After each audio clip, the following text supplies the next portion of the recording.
looks like we're live. We're live! We're live! We're live again. Artie, a happy and spooky Halloween to you. Oh, and I do all of declare our it's listeners. made Jooooooooooooooky. It's Jooooooooooooky. Jooky and Dooky, Halloween wishes to all of you. How you doing, Artie? You well, mate? I'm not really. I'm actually kind of mad at you right now. I'm legitimately frustrated with you because I dressed up, okay? I actually dressed up. And do you know how embarrassing it is to be the only one that's dressed up on Halloween? I thought we were both going to be wearing outfits. I'm the only one wearing an outfit. That's pretty embarrassing, don't you think? This reminds me of the time where me and my friends all decided we were going to say the N-word on 3.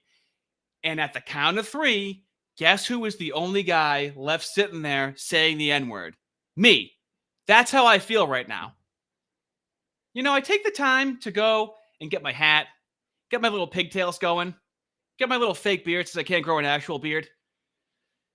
And I put in time. I put in time to dress up like this. Oh no. Oh no, did they get him? Yeah, I think I'm back. It's good. Okay. Oh, for God's sake. Here we go. We have a lot to cover. We do. We got a lot to cover. Like, mate, do we even have time for the opener? Fuck, man, I hope my internet holds up. It's being spooky, haunted internet. I mean, I was I'm having a holiday in Israel at the moment. So I've been going to Jewish Halloween. It's quite fun, right? Like, give you like a candy chicken that you can like whirl around your head. You can kiss the caramel wall.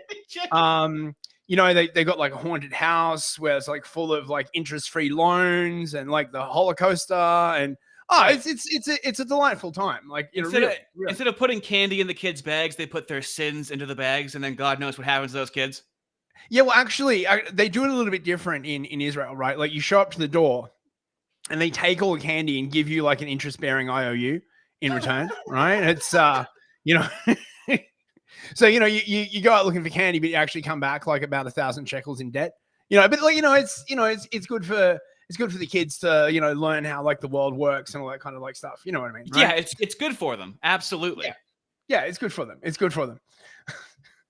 I think we already got a few super chats actually, didn't we? What's up? What's me?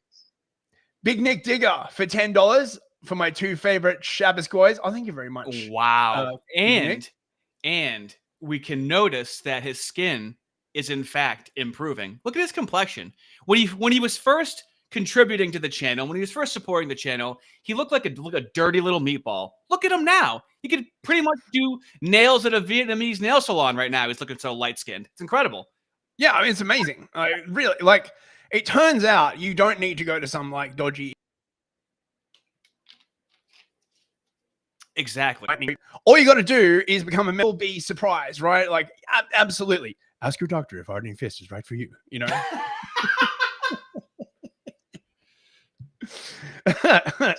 then we got big time. Big time. $5 for the fellas, mate. Absolutely big time. Always big timing. And fellas, we are going to be trying out a little something different tomorrow, where I believe I'm going to be doing my first solo stream for the hard R's to really work out some kinks that we're having with the stream, in case you couldn't tell. But I'm going to try and there's some things on the back end that I want to really try, and I feel like it'll be best to do it with a small group instead of any asshole coming in, seeing what's going on. But we're going to be making fun of retards for a couple of hours. So hard R up if you want to catch that tomorrow at 8 p.m. where it'll be an absolute shit show where I'm going to sound like an old man screaming at the VCR while I try and figure out this technology the entire time. Oh, this should be fun. This should definitely be fun. Don't envy what you do. I don't never want to be like you, okay? I want to do it. I want somebody else to take care of it always, okay? But I have to learn it. Yep, I'm afraid so. The only way out is through, man. You have to embrace the streaming goo with both hands. All right. We doing hard R roll call? Hard R, roll call. Hard R's, step up for inspection. In this outfit, we don't care what skin color you are. You are all hard R's to us, boys. Step right up on the great ship, hard R fellers, to sail the high seas of kosher centrism.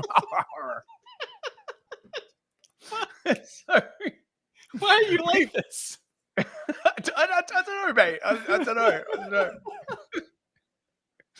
We've got the Jester 320, the Wufster, the Prophet 49, Caleb Knight, Christos, Prinny.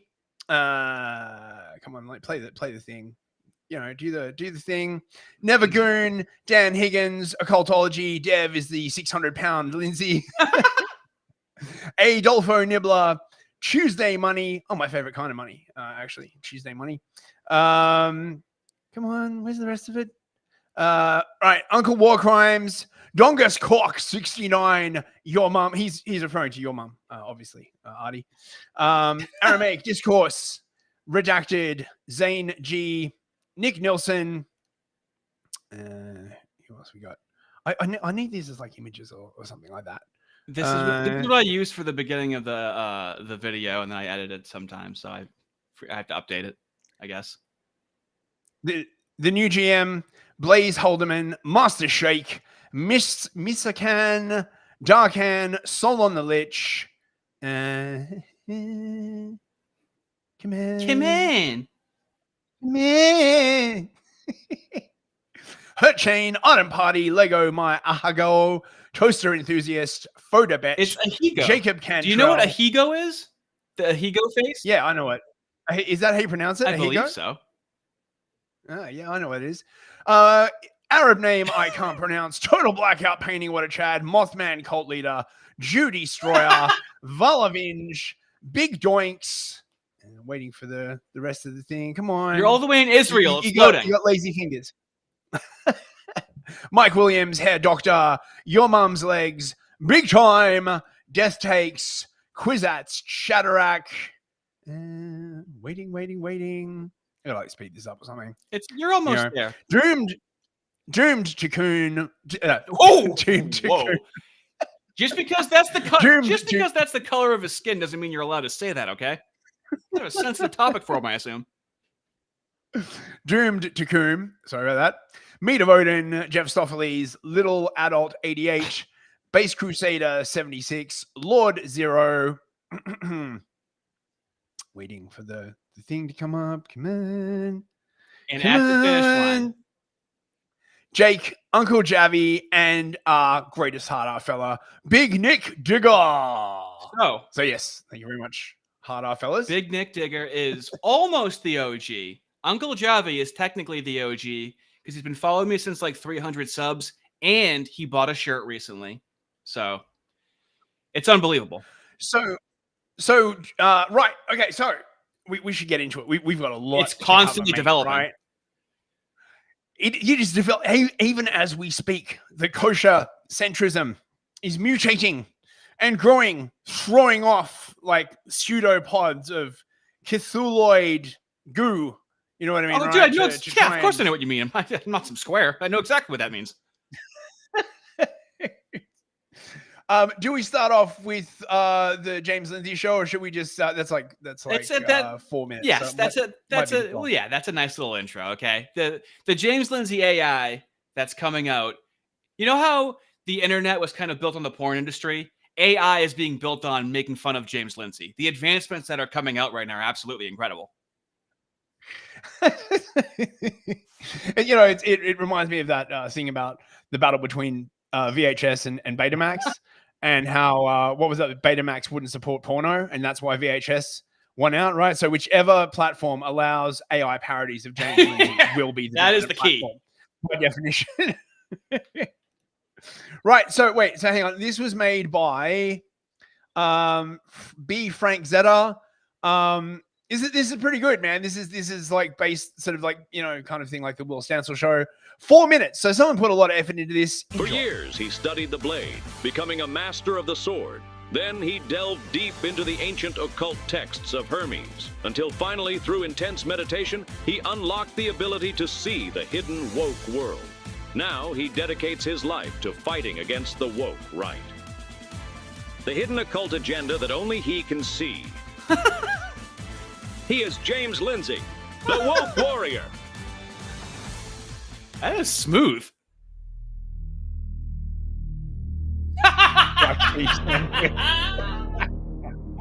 CEO, the plan is working perfectly. No one even suspects our ad contains a subliminal message. Good, soon the glorious woke right will rule the world. But my CEO, what if someone figures out there is a woke right subliminal message in our new ad? We would be ruined. Don't be a fool. Only a master of esoteric occult symbolism would decipher our commercial's true meaning. It's beef curtains for you all. You think you are right? Then why do I have a picture of a James Lindsay was right jar filled with corn? Checkmate, you fascists. What's this? A new sandwich ad? Oh, my science! Look at all those woke right dog whistles. I need to warn my many followers about this. There, that should do it. Now back to saving the world by arguing with people on X.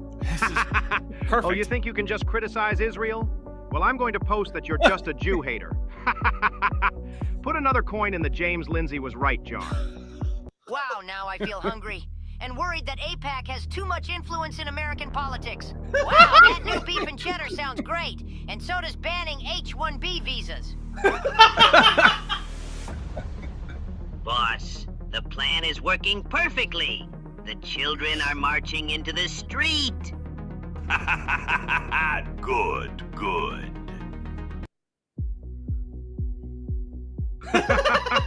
You woke right fascists are no match for James Lindsay. Hey, wait a second, what's that noise? Oh no, the evil woke right are capturing the youth. I need to stop this fiendish roast beef restaurant before it's too late. James Lindsay, away! Here's that evil roast beef restaurant. Now to get inside. Now to take out the guard. Good thing, in addition to being an expert on all knowledge, I'm also an expert with the sword. Ha! Take that! You fascist! Wow, that was some sword fight, but I was victorious. This must be where those fiends are broadcasting their commercial. Now to give those kids something educational to watch. One of my new discourses on Gnostic communism. What the hell is this? 3 fucking hours? Are you kidding me? Fuck it, I'm gonna play outside. You win this time, Lindsay, but nobody can resist the beef and cheddar forever. And once again, the day is saved, thanks to James Lindsay, the woke warrior. On today's episode, we learned that anything can contain woke dog whistles, even something as trivial as a sandwich commercial. Wow, just like when leftists say there's racist dog whistles and everything. Yes. No. You are trying to confuse me. You are now blocked on X. Let that be a lesson to you. Oh god. You know how Yeah, so you know how they measure AI with Will Smith eating spaghetti and how it looked like 2 years ago versus how it looks now? Making fun of James Lindsay is going to be the barometer for how good AI is. I can feel it. Oh, that was man. so oddly specific, some of those jokes, dude. We could make like a unit of measurement, like the Lindsay, how many banger AI memes per It's year the Lindsay scale. can come out. Yeah. The Lindsay scale, right? 2 Lindsays in 6 months. We're approaching the Lindsay singularity. The Lindsay-arity. Sounds fucking proper, mate. The Lindsay scale. That could be legit. You could trick someone into thinking that's a real thing. So yeah, B Frank Zeta, give him a follow, guys. That's some pretty good stuff. I don't know what he's watching. I don't know if he watches us, but there's a lot of overlap there. Okay, there's a lot of oddly specific things in that. So did you know, bros? Right, new woke right slur just dropped. We are now right? Artie, you, myself, Mhm. right? Like, you know, we are now the Venomous Coalition. Oh my That sounds pretty fucking cool, man, right? No, Like, you know, yeah, if your fucking mom dresses you, that sounds really cool. it sounds like a teenage like black metal garage band, right? We are Venomous Coalition. Thank you for coming to our garage show. There's free soda on the table. I know, but like, what would happen if you call the Moos a venomous coalition? Well, that would be very antiseptic. All of- you wouldn't want to Well, do that, mate. all of right? this is like, well, what if the races were reversed, but just with the Moos? Yeah. It all feels so familiar. It's all the things he trained us to see, and then the Moos were like, oh god, he's getting really close to the Kabbalah with the mysticism. Hey James, we're gonna need you to switch that to Gnosticism. And then they, as we covered, I think last time, they gave him the anti-Semantic struggle session, and he had openly admitted to it. And he admitted that it worked. The thing is, right, this is the most friend-enemy shit I've like ever seen in my fucking life. Right? Moos aren't enemies. Mega patriots who completely agree with me aren't enemies. Christian Zionists aren't enemies. Groypers are enemies. I mean, that's just what that says. Yeah. The Venomous Coalition. Vile. Oh, mate, someone should do like an AI edit of that, like an old G.I. Joe cartoon where like James tries to find the headquarters of the Venomous Coalition. You know what I mean? And it's like Cobra. There's so much coming out so quickly that we actually need someone to create an LLM to immediately make these AIs as he posts and have them be immediately available. That's where we're hitting a singularity with the amount of stuff that's coming out. So, you know, I mean, look, what's been going on in the past few days, basically, right? Is that the kosher centrists have been coming out and like exactly like the left, just like, you know, kvetching. Like there must be like a word for like ultra kvetching. I don't know enough Yiddish. Right? Maybe I should like learn some more Yiddish. But like ultra kvetching, right? Like the grosse kvetching or something. Okay, about how, you know, people are being radicalized. But the thing is, even Fuentes says actually it was the kosher centrists that radicalized him, right? It wasn't the far right. Well, dude, how many of us did all of us come from some form of liberalism before we arrived at the point that we're at? So many of us are like, we tried this your way for a long time, and we were as patient with you as we could possibly be, and now we're turning our backs on you. And just like you know, elitists, they're like, you're gonna turn your back on us. They don't listen to the criticism. No. They're scorned that people could possibly turn their backs on them. But what really gets me, and I know a lot of people were radicalized by this as well, is the way they express universal values, but with carve out. Always a carve out for this specific group of people, right? So they're always like, oh yes, like, you know, universalism, the law must apply the same to like everybody, but right, and then it just completely undermines the entire argument. You cannot profess universalism and like in the next breath say like, oh yeah, but we have to have a carve out for these specific people, right? And I would make the argument that this is what fundamentally undermined liberalism as a project. You can only sustain it on the basis that the same rules apply to everyone. Or, you know, if you just then say like, oh yes, the same rules apply to everyone except for this group of people, it just completely undermines it. So listen to this. This is crazy, right? And you were radicalized on race by Mark Levin? Yes. Are you making that up? Or that's a real story. Amazing. Mm-hmm. Amazing. Real quick, did anybody hear that alert with that super chat that just came in? Because I'm still setting up Streamlabs on the back end, so it sounds like I'm just hearing an alert and a TTS when someone's sending it. I didn't know if anyone else heard that. It seems like they didn't, so I'm going to be going crazy whenever you guys send these in because I'm going to be the only one hearing it read back to me. Excellent. What do we have? You got Streamlabs running at the same time in the background. Oh my God, you're right. You're right. Okay. So if you want to hear more of this, tomorrow at 8 p.m. where I'm going to bash my face off my fucking keyboard, dude. I actually injured my elbow by elbowing my door out of frustration. It's one of the only things that gets me legitimately violent. It reminds me of like trying to code on the web where it takes you 5 hours to like make a square on the computer. It takes you so long to do the simplest. Okay, I'm already mad. We've got AI. I'm already mad. Now. Okay. $10 from Dilly Bod. Nick is a cat boy. White stain on couches hunter. Mr. Mechatua speaks the truth. Mr. Medicare. Okay. All right. You know, we're always going to have. So it's perfect that we all agree on James Lindsay. All of us 100% agree on James Lindsay. And then none of us are ever going to fully agree on Nick Fuentes. It's a perfect recipe for how things should be. It's always.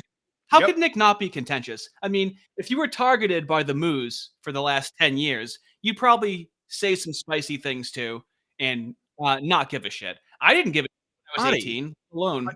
I hope you are not suggesting that the way Nick was treated by this group of people is in any way responsible for his current behavior. Don't you know that's incredibly antiseptic? Okay, we'll see. Nick, he's just a bad guy.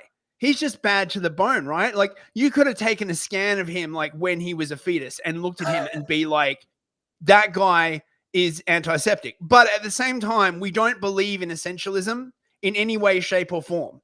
Right? Like people are, they are socialized into certain behaviors, except for Nick, of course. He's just bad, right? For no reason. We already have that, Mr. Fist. It's called eugenics.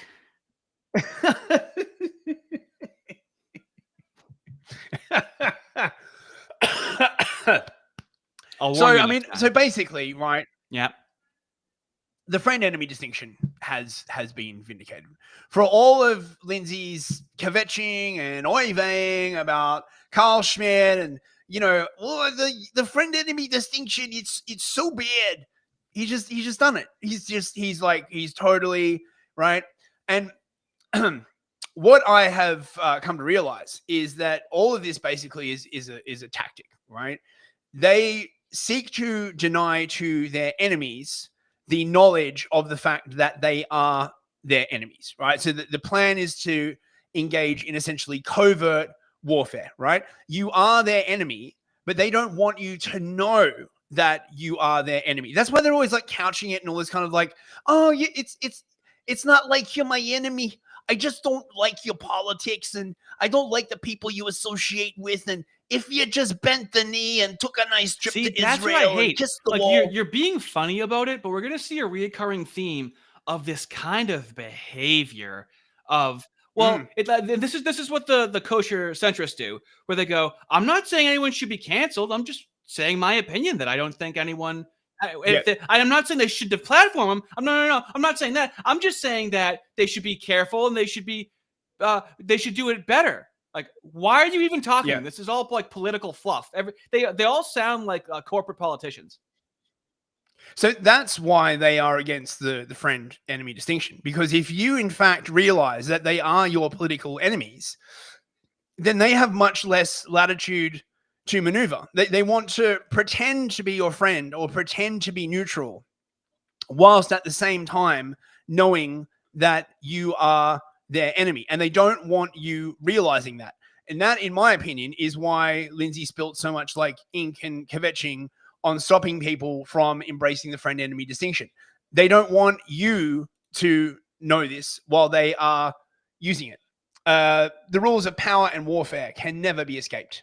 Thus, a common tactic is to confuse your enemy and convince them not to use these laws whilst you do, since it gives you significant advantage. Basically, that's what I'm like getting at, right?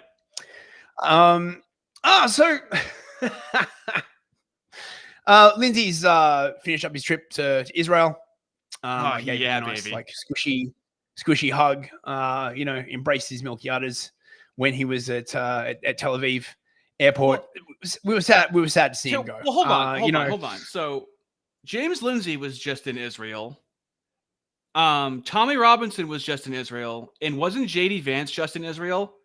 So Billboard Chris was in Israel. So why is everyone going to fucking Israel? Isn't that weird to anybody? Does that raise a red flag? I don't know what you're implying there, Audie, but there certainly wasn't a kind of like summit or Sanhedrin where we got all the influences in the world together to talk about how we're going to like attack the woke Reich and ensure Israel, America's continued support for Israel. I don't want to hear any kind of like suggestion of that. It's just completely organic that all these people happen to be in Israel. At the same No time. one's supposed to raise a fucking sideburns curl to that. No one's supposed to notice that and go, hey, isn't this kind of what we were talking about? How they have a lot of influence over our politicians and influencers? It's very antiseptic for you to suggest that, Audie. I can't believe it.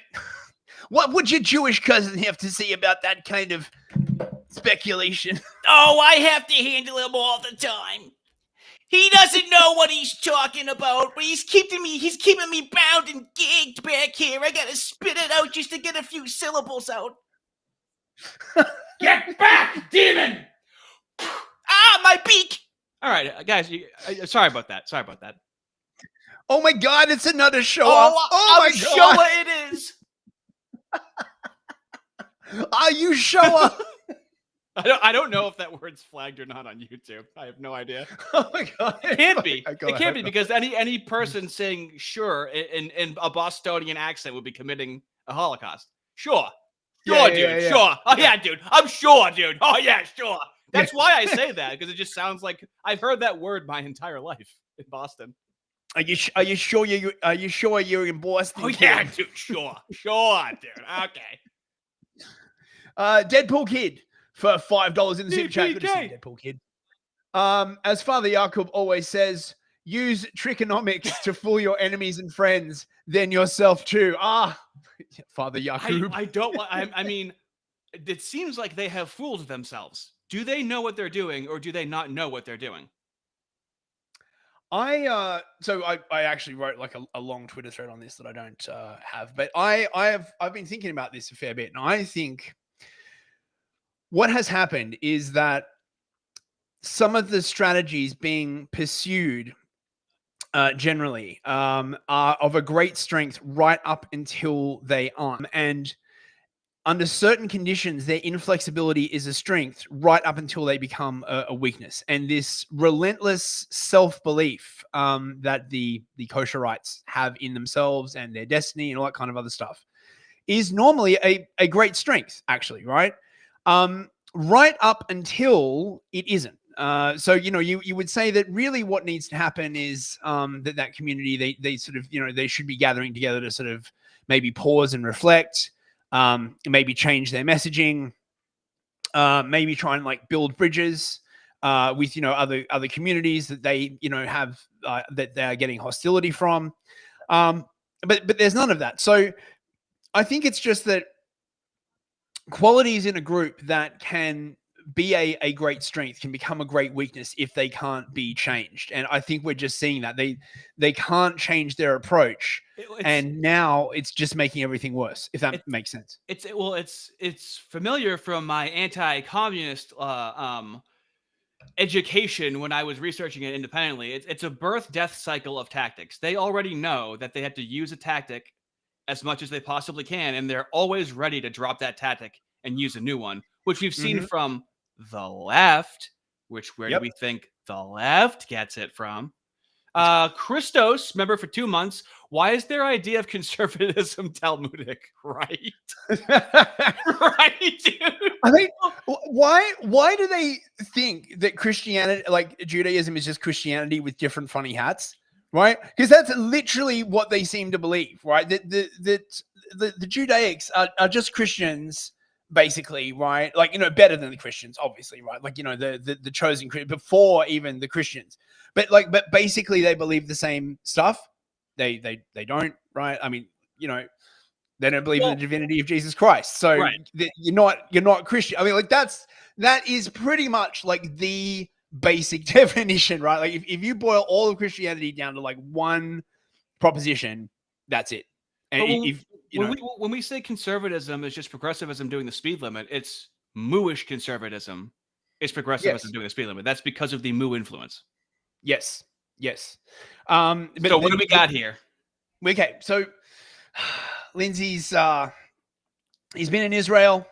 Here he is on Israel's 365 Action TV. Yeah, so he's just visiting there just to see what's going on. It's not a propaganda tour. Just it's, you know, whenever I go to Israel, I always find myself in front of a microphone on my last day. You know, they were really giving him the sloppy toppy. Like, oh mate, his ball sack must just be like wrinkled and empty by this point, right? I know, but it's like a Family Guy sketch where it starts out normal, and the longer the scene goes on, the more and more absurdist it gets. The longer this goes on, the more they're really beating you over the head with it. And it's like, okay, everybody, do you feel embarrassed yet? It's like with the BLM stuff. People went so hard so early that they couldn't be like, yeah, I guess I shouldn't have supported that. No, everyone has to now forever quadruple and quintuple down because of how embarrassed. Yeah, maybe I shouldn't have said add to the tip jar. Maybe I really shouldn't have said that. Maybe that was really nope. They're like, no. He doesn't care, man. He's like, fuck you all. I got a new group of people who really like me. You know, like it's just. I mean, I wouldn't want to say that as a group their love is fickle, or that if he says the wrong thing, he'll be dropped like, you know, quicker than a dreidel on fire or something like that, right? But he's for the moment he's but you know what love bombing is? You ever studied like cult tactics like it all, Artie? Well, Isaiah, the Lindsayite Isaiah, accused me of love bombing him, so I've been on the receiving end of these Right. Yes, I'm very familiar with it. Yeah, so this is the love bombing phase, right? Where they're like, oh, you're so awesome. Like, I don't know why other people don't appreciate you. We totally understand you. You're like incredible. Let me sign your book. You know, let me like suck on your milky goodness. Then there's breadcrumbing after that, where it's chasing the dragon. They want that same kind amount of love, but they only give you teeny little bits here and there. Yes, a crumb of love. Exactly. Now it will be rationed. I hope you're ready to perform, James. Love bombing don't come for free. Real quick, mate. The Flying Scudsman for $5 fucking dollars, mate. $5. You guys are reinventing the wheel. Well, as Kevin McDonald will tell you, they are flexible strategists. Read the books already. Well, they don't seem to be very flexible. I really should read Culture of Critique. I haven't gotten around to it. Should you?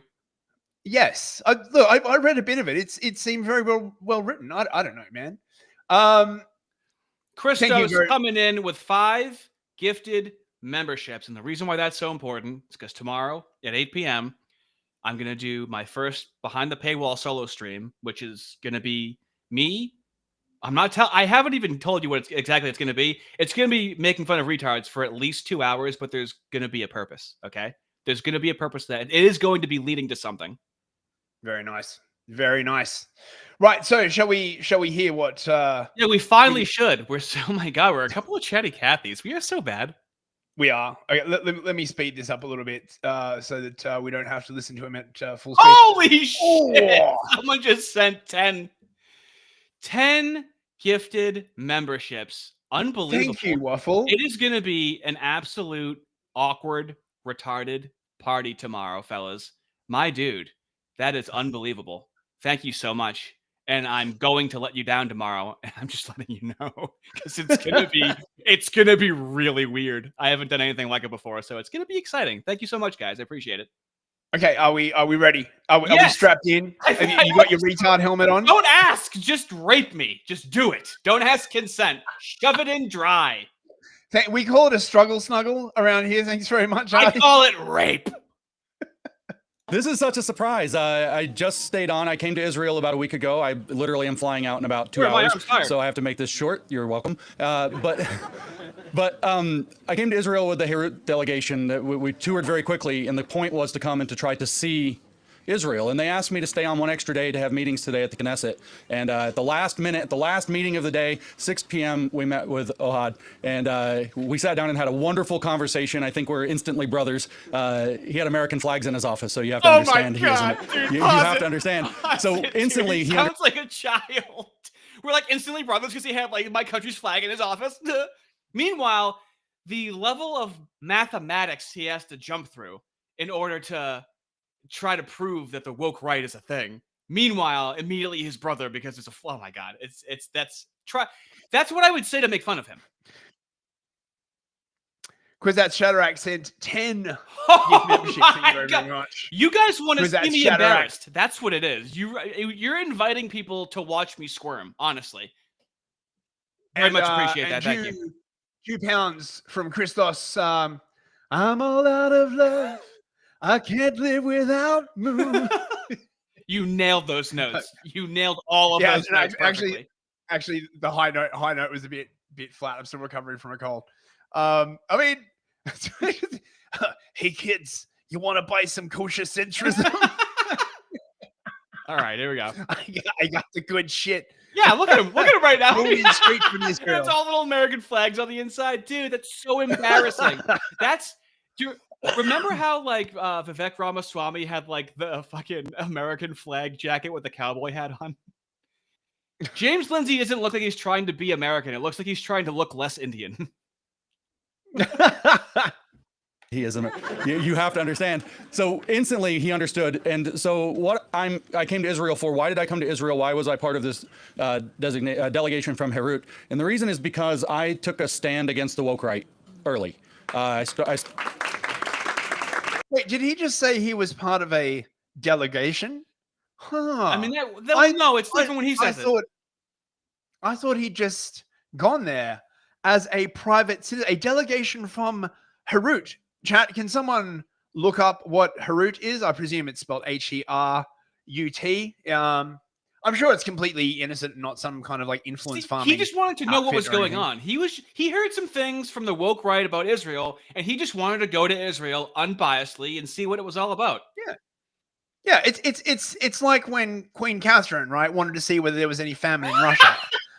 And so she took like a river cruise, and her like minister, like Potemkin, was like, look, we just went through this like village, nobody's starving there, right? And we like once the Queen's like passed, they like pack up the village and like move it up the river and set it up again. Perusing through as she had 20 locals hoist her up on a chair and walk her through the entire property.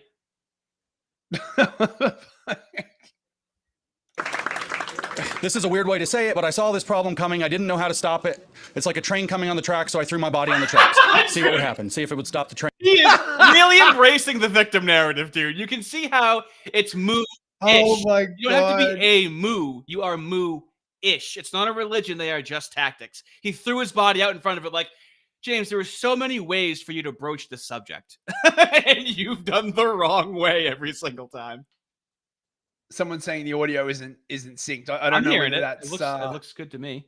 Yeah. I mean, do you think he like imagines himself like back in like the Warsaw Ghetto or something like that? Like throwing himself in front of the Germans, being like, over my dead flabby body, like.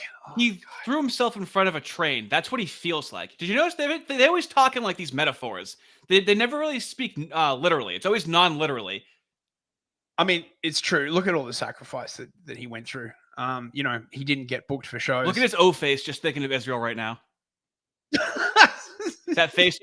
I mean, it's amazing if like just comparing him to Fuentes, right? Like all the like actual bullshit that Fuentes went through, losing his bank account, being on a no-fly list, nearly getting fucking like shot. All this, and James is like, oh yeah, James I'm pretty hardcore. I threw myself on the train track. James is like, I've moved on from the 7,000 shekels, and I'm on to a couple of fingers in the back end. Okay. It did not stop the train. It hurts when a train hits you, but I tried, and I'm still trying, and I'm not going to stop trying. I just kind of want to share, though. I was talking with Ahad in his office, and he said, it'd be nice to share a few words about your story if you can come tonight. So we made the time to stop by on the way to the airport. And the story I was telling him was 2022, 2023, I started to notice that this problem on the radical right was going to be very serious and that something had to be said, and nobody wanted to hear it. Wait, Garlic Cat in the chat. The trolley problem, except it's James Lindsay throwing himself on the trolley. Somebody, we need you. Somebody, we need you, okay? Make a meme. Everyone contributes and supports in their own way, okay? That's one of the ways you can support us. We desperately need that, okay? Yep, we take donations. A nice little 10-second video, okay? And it's not important, James. It's not a big deal. They have no power. They have no institutions. The left controls everything. We have an election to win. Leave it alone. And unfortunately, I mostly did leave it alone. And then, of course, October 7th happened. And on October 8th, I said, Gaza Floyd has begun, where they're going to treat Gaza like George Floyd. The left is going to go crazy. What Yeah, except George Floyd didn't actually happen. Like, dude, there's no truth value. There's no truth value. It's all just that's what I'm saying. It's not a religion. It's just tactics. Yeah. They can only view things in terms of optics and tactics. Yeah, it's so weird. And isn't he the one who was like, alchemy is about the operationalization of results, you know, because you don't care about truth. He taught everybody what he was about to do. I've never seen anything like it.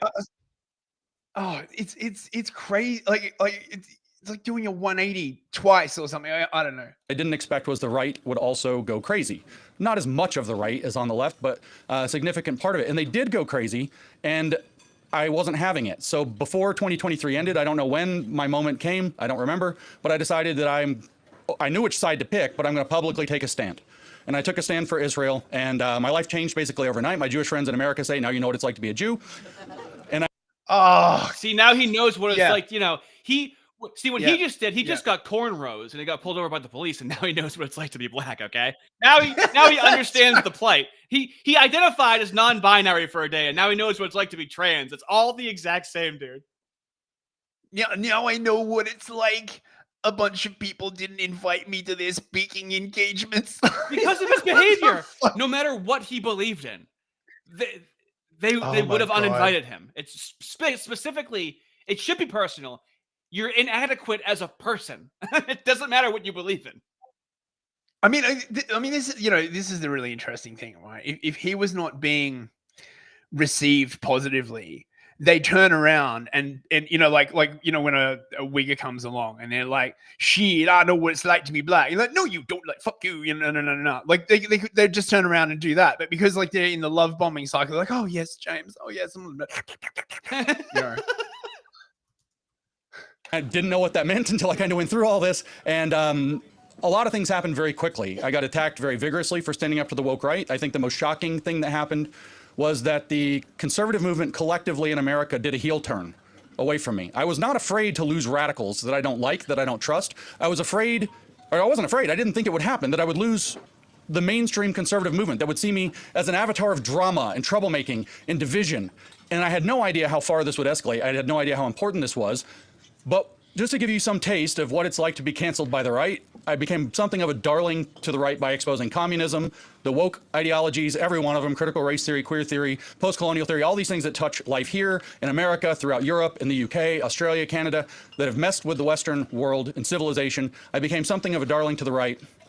In the year from October 2023 to October 2024, I was so popular with the right, I was invited, I gave over 120 public lectures like this, often a lot longer than this one. He was talking about the woke right. Aren't his timelines messed up here? Yeah, well, according to his headcanon, he knew about the dangers of the woke right in 2023, but other conservatives said to him, "No, Trump winning is more important. Don't talk about the woke right," and so he held his tongue. But now he regrets holding his tongue because of people like Tucker and Fuentes. Wait, we got some super chats. Hang on a second. Deadpool Kid for $5. Why not what it's like to be English, French, or German minority in your own country, James? There's only a special demographic with special privileges. Am I talking about the trans? Am I talking about the blacks? Am I talking about not? This is where it comes from. Like, it's not a chicken or the egg situation. There's history. And as we all know, it's been 3,000 years of Marxism, right? Yeah, exactly. This book deal was promised to me 3,000 years ago. Creamer Slinger for $5 US Federal Reserve dollars, slurping off the moose, and he calls us woke right. Yeah, well, I mean, look, it's just the thing they say. This is why it's so obvious that they're like the left, because they just say stuff, because it's all optics fagging, all of it. There's no it's the hypocrisy. But it's exactly what how dare you operationalize the idea of success or gaining power, and then that's literally all they do. They just don't. They only say that they have principles as long as it's secondary or helps them gain power. But you never get the satisfaction of being right. It's the same thing with COVID when we were like, oh, we don't trust that vaccine.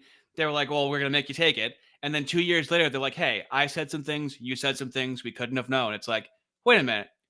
I mean, It's exactly what we said the entire time, and now you're removing any accountability. And then with James, everyone's like, "Oh, dude, you're bought and paid for by Israel," and he's like, "Oh my god, you guys!" And then he does. Not even AI could mimic what he did. Reality trumps every single simulation and universe. His reality trumps all of it. It's incredible. Herder, work right mad. Yes. I guess you're owned now, Artie. And then in the year from 2024, when I took the stand against the woke right, October till October 2025 in the United States of America, after doing 120 something speeches the year before, I have done 7. That's faggot. Oh, look at him. He's so he hates it. And I love how he never mentions that the reason why the right dropped him like a flaming bag of shit is because as an atheist, he started going around telling Christians who was and who was not a real Christian. That's the lecturing reason, them, right? But on a holiday, lecturing them. They're like, "Hey, just so you know, there's an obscure occult that's like using, like, people that. Be careful they don't infiltrate." I'm just saying, be careful. It's like, dude, put your helmet on, and go away. There was the Archangel Michael speech, right? Thing, but it wasn't just that.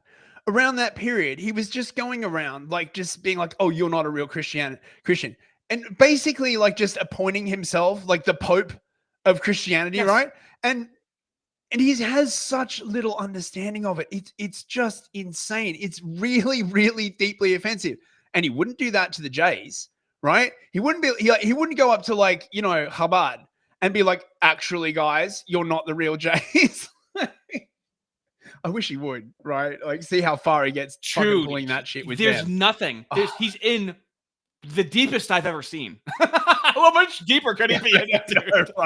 Wait until we see the beach, the beach picture. The beach. Oh, AI. yeah. We gotta hurry. Actually, are we good here? Should we just move along? Yeah, we're good. We've driven the point home, haven't we? Well, I mean, we got 15 minutes until the end of the hour, right? So we can do a little bit. We can do a little bit more, I think. I got some cool AI shit to finish this off. Let's play a couple more minutes of this. how much the main movement did not want to engage this issue. That's, I think, what they mean when they say, now you know what it's like to be a Jew. And so this is why I wanted to come to Israel to see for myself the distance between the propaganda and reality, which I knew was broad, but I didn't know what the reality. It's really broad. It's totally upside down. This is the most amazing country I think I've ever visited, except for my own, of course. Oh, saved himself there. I love how he says, like, now he knows what it's like to be a Jew, and it's like, what? Constantly make up things to victimize yourself about? Refuse to debate anybody? Constantly antagonize people even when you're clearly wrong and you have no shame? Like, yeah. What do you mean by that? Basically, yes. I am humbled by what I've learned here, traveling from north to south to the borders what of did Lebanon he learn? Syria, down to the Gaza envelope, through Judea and Samaria, then, all of the nice stuff over here, and some of the Tel Aviv, how secular they are, I can't believe it. What do you see after you come to Jerusalem, you go to Tel Aviv? People are having fun. Too much fun.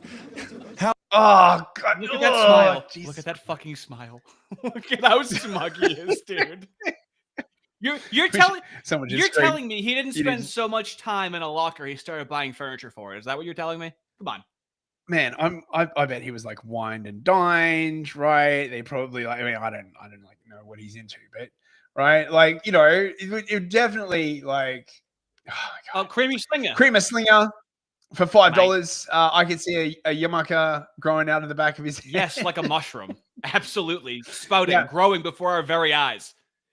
Yep. Before our very eyes. I mean, why do they make you wear the little hat at the wall though? Like can't you just do it on the way that you want to do it? But it's like you have to do they make you wear a little hat when you eat the Eucharist? What is the little hat? Well, you can't eat the Eucharist unless you're baptized into a church. I mean, unless you want to the filthy Protestants. Sure, do they make you you can walk up off the street? I know, but you dunk your head and you're done. You don't have to do little hat stuff for the rest of your life. Well, no, you do full immersion in Orthodoxy. You don't just dunk your head. I can't speak for other denominations, but no, it's. But the thing, putting the little hat on you and having you kiss a wall is weird. Is all I'm saying. Okay. It just seems humiliating. It's not. It's all, but it's not. It's not the Eucharist, right? It's very, very blasphemous to compare kissing the Wailing Wall to receiving the Eucharist. That's what I'm. No. What I'm saying is like how they make you put on a hat, and it seems like a humiliation ritual where they make you put on a hat and then go and kiss the wall.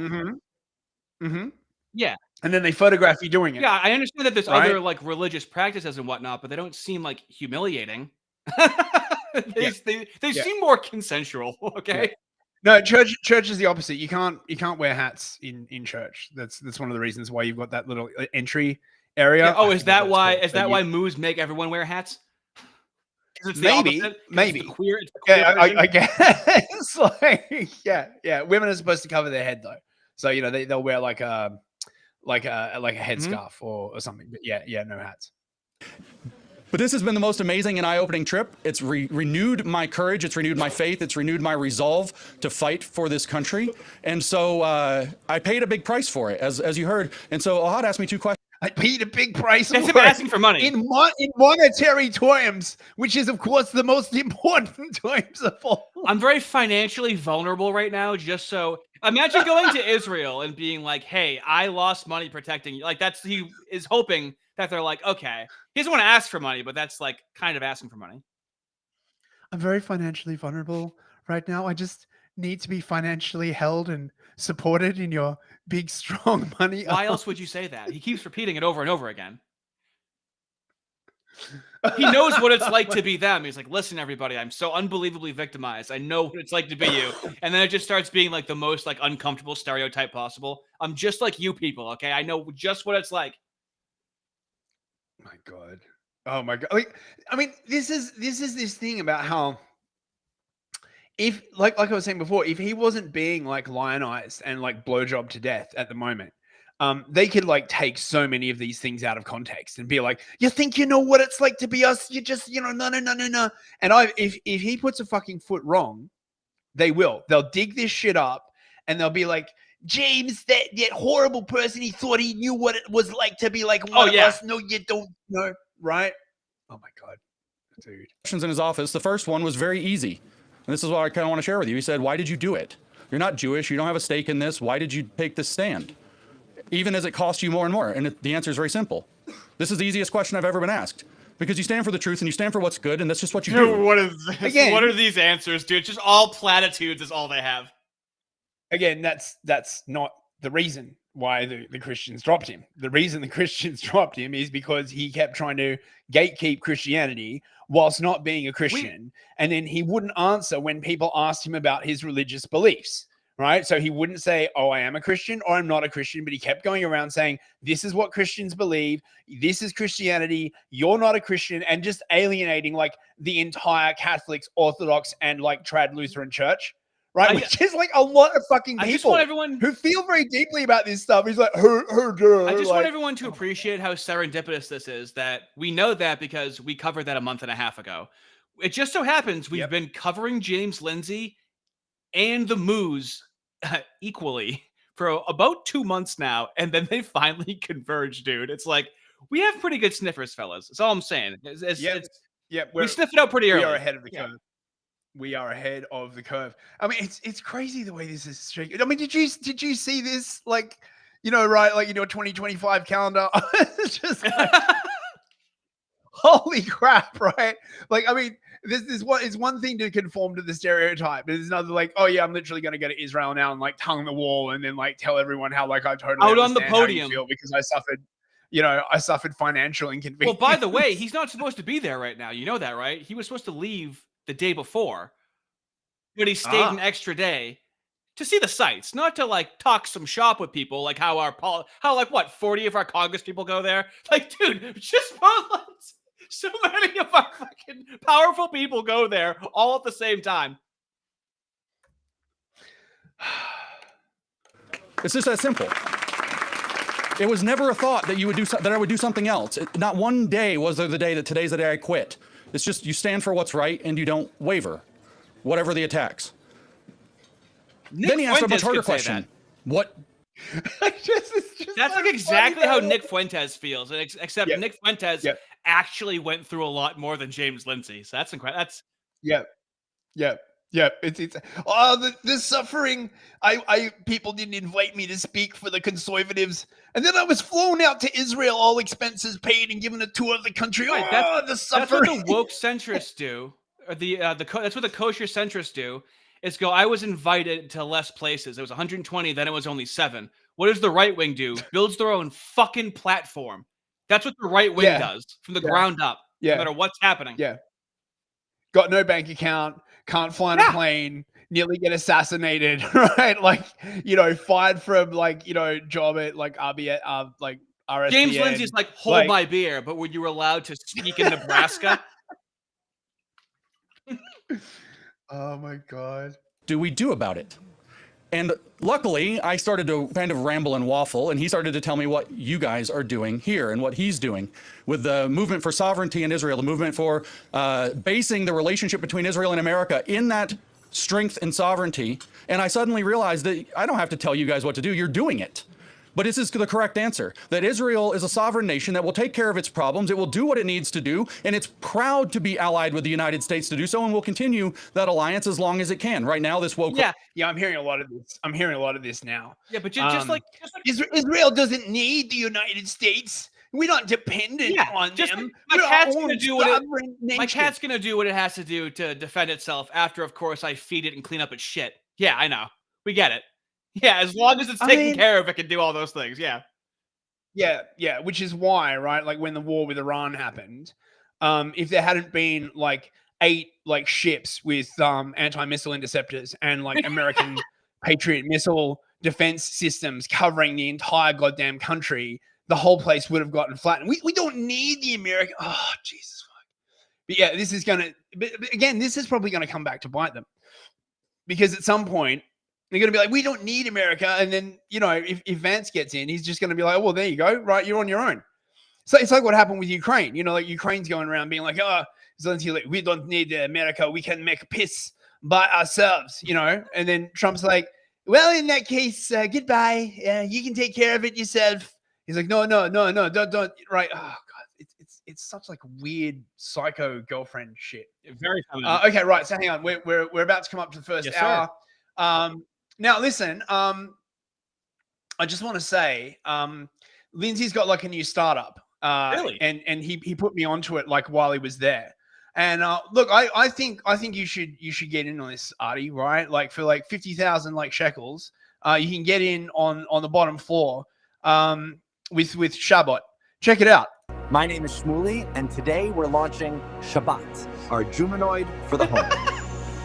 Shabbat, the new at-home robot. You live with a robot now? Yeah, now I can do my laundry on the Sabbath. He does my taxes every quarter. I just go to work and he takes care of all the schlepping, buddy. Oy, you gotta be kidding me. No.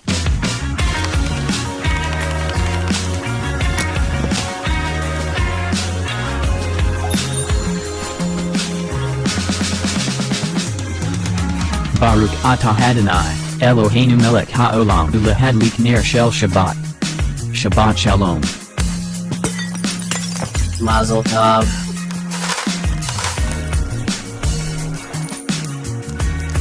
Are you sure this is okay? Yes. Please proceed as you wish.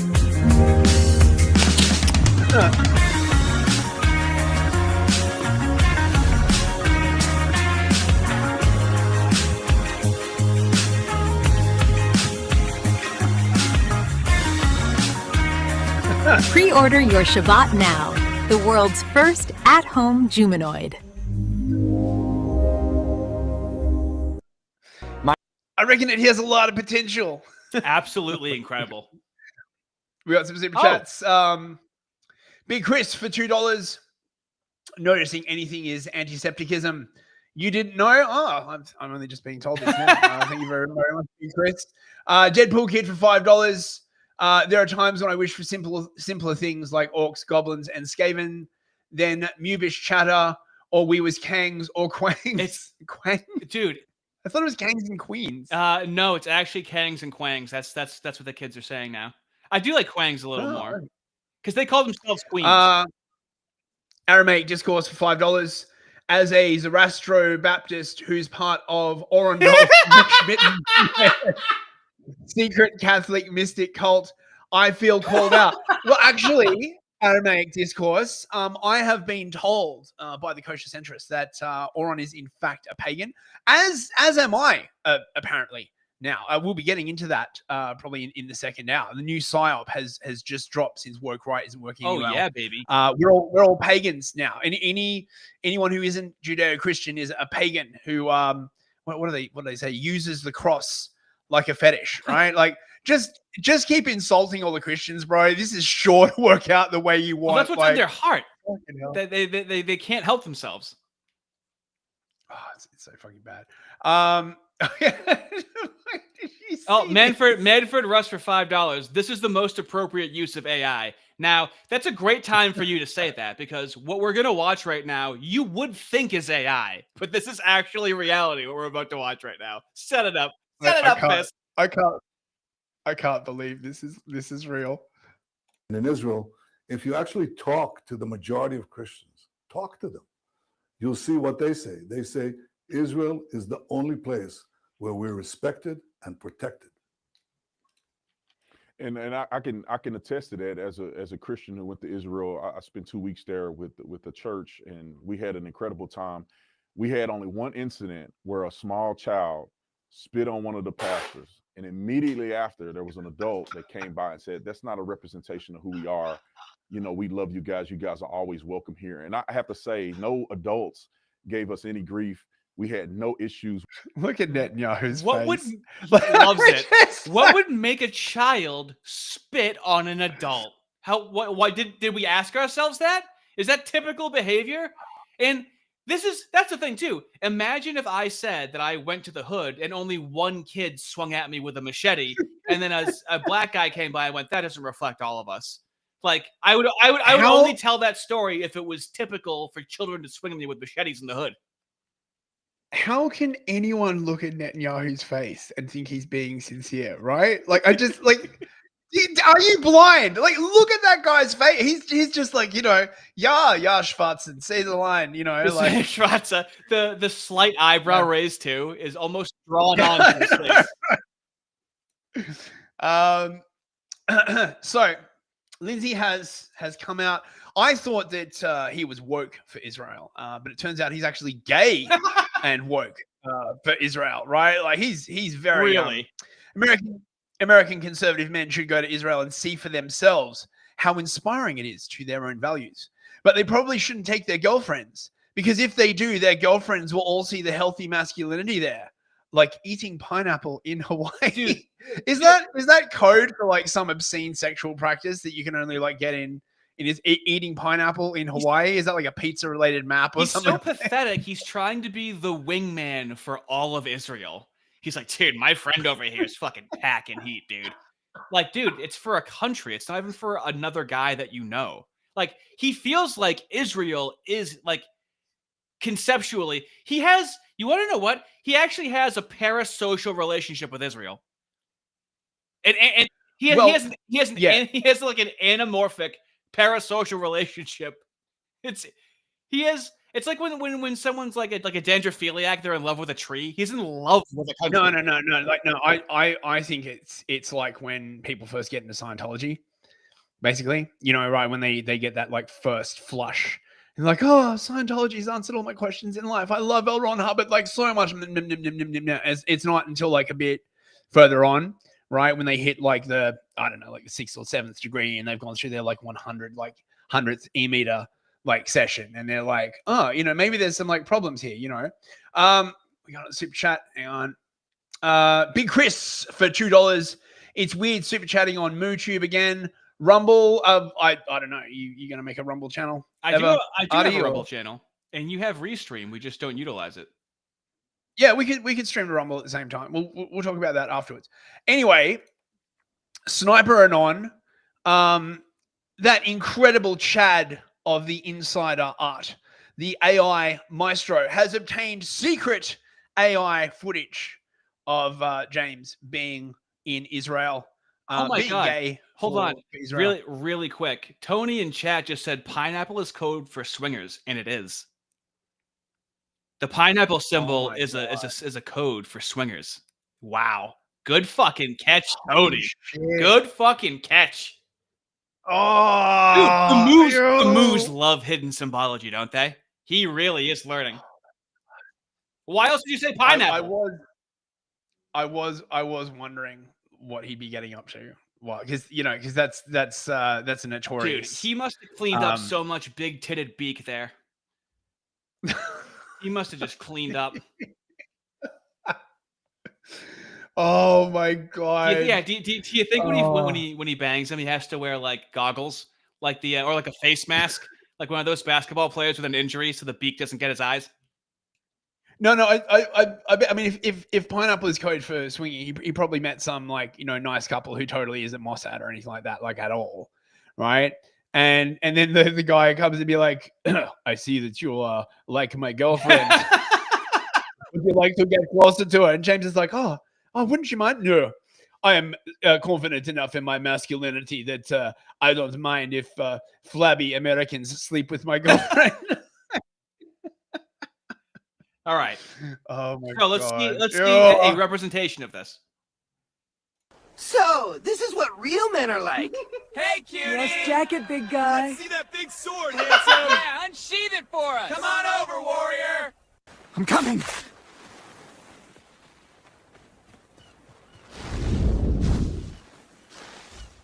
I didn't see anything. Whoa, so many muscles. Looking good, buddy. Nice chest hair. Rock that rat, king. You look amazing, man. Own it. Perfect hits. Yeah, okay. There's only one thing that could make this better. Wait, let me visualize. Okay, yeah. Time to try pineapple for the first time. Oh my god, dude. It's his breasts are perfect. Also, he nails like the Family Guy background comments like perfectly. It reminds me of an episode of Family Guy with these little small comments in the background. It's so spot on. Right. So we're moving into the second hour. Here we go. Dun, dun, dun, dun. This second hour was promised to our viewers 3,000 years ago, bros. Right. This is the best meme. We're gonna cover the Tucker Fuentes interview. We know that's what you sickos all want to see, but this is definitely my favorite meme out of this so far. Check this out. Well, I thought you were a Fed. I thought you were a Fed. I was a Fed. Fed. I don't care what people think.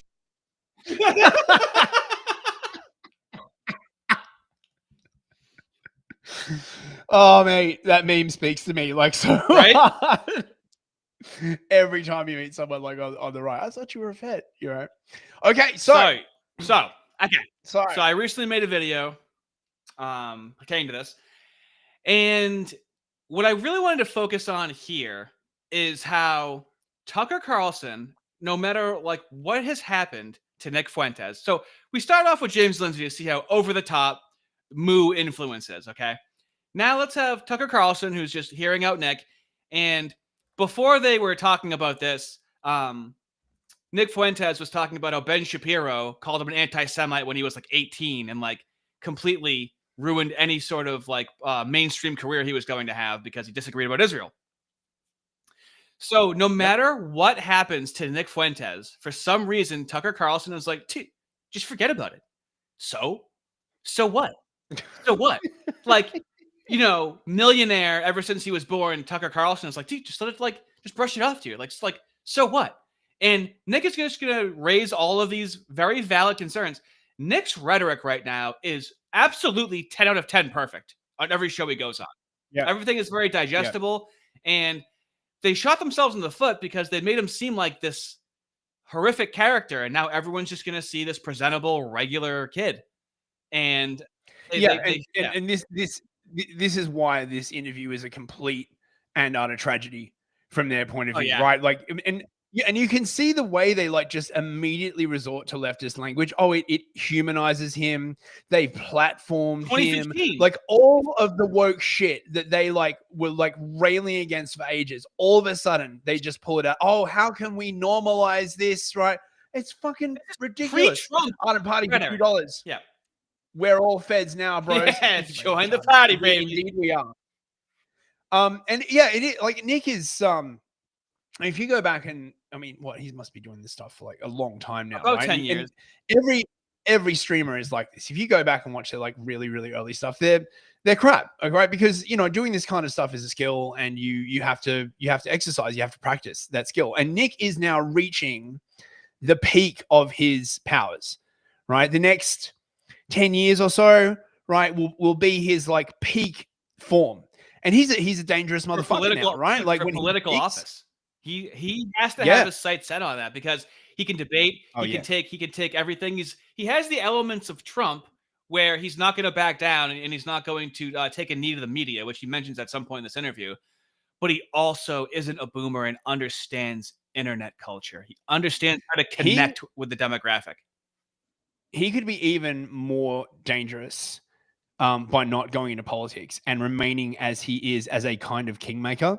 Actually, as someone who controls. That's what I want to do. Very, I hope we turn into kingmakers. That sounds way more fun. As someone who tightly controls a voting bloc, right? So he'd be like the white version of oh god, like who's the black version, right? Like, you know, when they speak, all the blacks vote like a certain way. There's a bunch of them. I don't right? know. He could be talking like, about the most easy to control population in human history. I don't know. Any guy with a shiny necklace, fucking take your pick, dude. I have no idea. Right, but you see what I'm getting at, right? Like he would. Where's our leader? They literally. Where's our mommy and daddy? Where's the leadership? Like, why do you need to be led? This is why they don't want whites doing identity politics, right? Identity politics is what they do to gain power, right? They don't want you using those same tactics, right? They want you to pretend that using these tactics is bad, while they use those exact same tactics to fuck you over. Like whereas the moos are women, and then we are like trans women, where we're gonna like do makeup better than they do. We're gonna do the shit that they're known for way better than they ever have.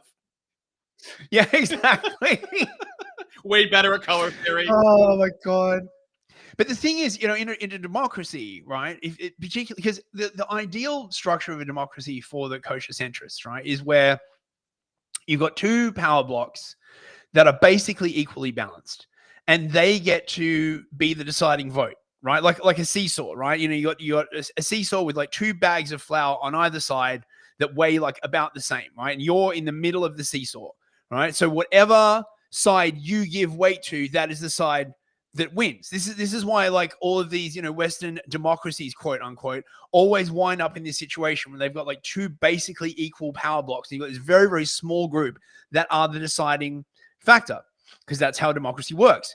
If Nick becomes like a white identity kingmaker, he could control shit, anything up to, you know, say 7-10% of the vote, which would prove decisive in any challenge. And this is exactly what they fear, in my opinion. Right. So let's get on with this, shall we? Sir. So here's my question. Wait, hang on. Before we start, I think we've got some super chats. Yes, we do. Deadpool Kid for $5. Charlie Kirk was Martin Luther King Jr. Nick Fuentes is Malcolm X in reverse. He's the white Malcolm X. Yeah, for real. I actually highly rate that comment.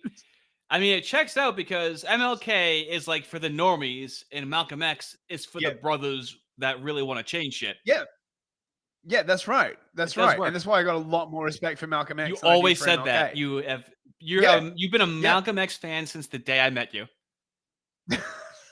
I just like his honesty.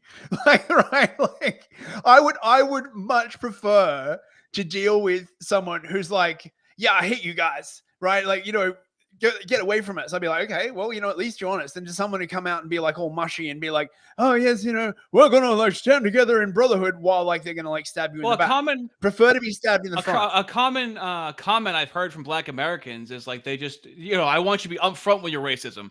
So let's act like racism exists. It doesn't. Anti-Semitism, racism, they don't exist. They're not things. But if they were, Black Americans like, yeah, when someone's racist, then I know where I stand with them. And then as opposed to like not, you know, having to guess as to who is and isn't racist, even though you need everyone to be racist to have an identity. So yeah. And Malcolm X was always saying like how he hated white liberals the most, because like at least with the white racist, he knew where he stood. Oh, white with them, racist, like who, for example? George Lincoln Rockwell, like Lincoln Rockwell, and like people like that. You like know the what epitome. Okay, let's get on with it. So I look at the landscape now, and the people I see as, I'll narrow it down to foreign policy.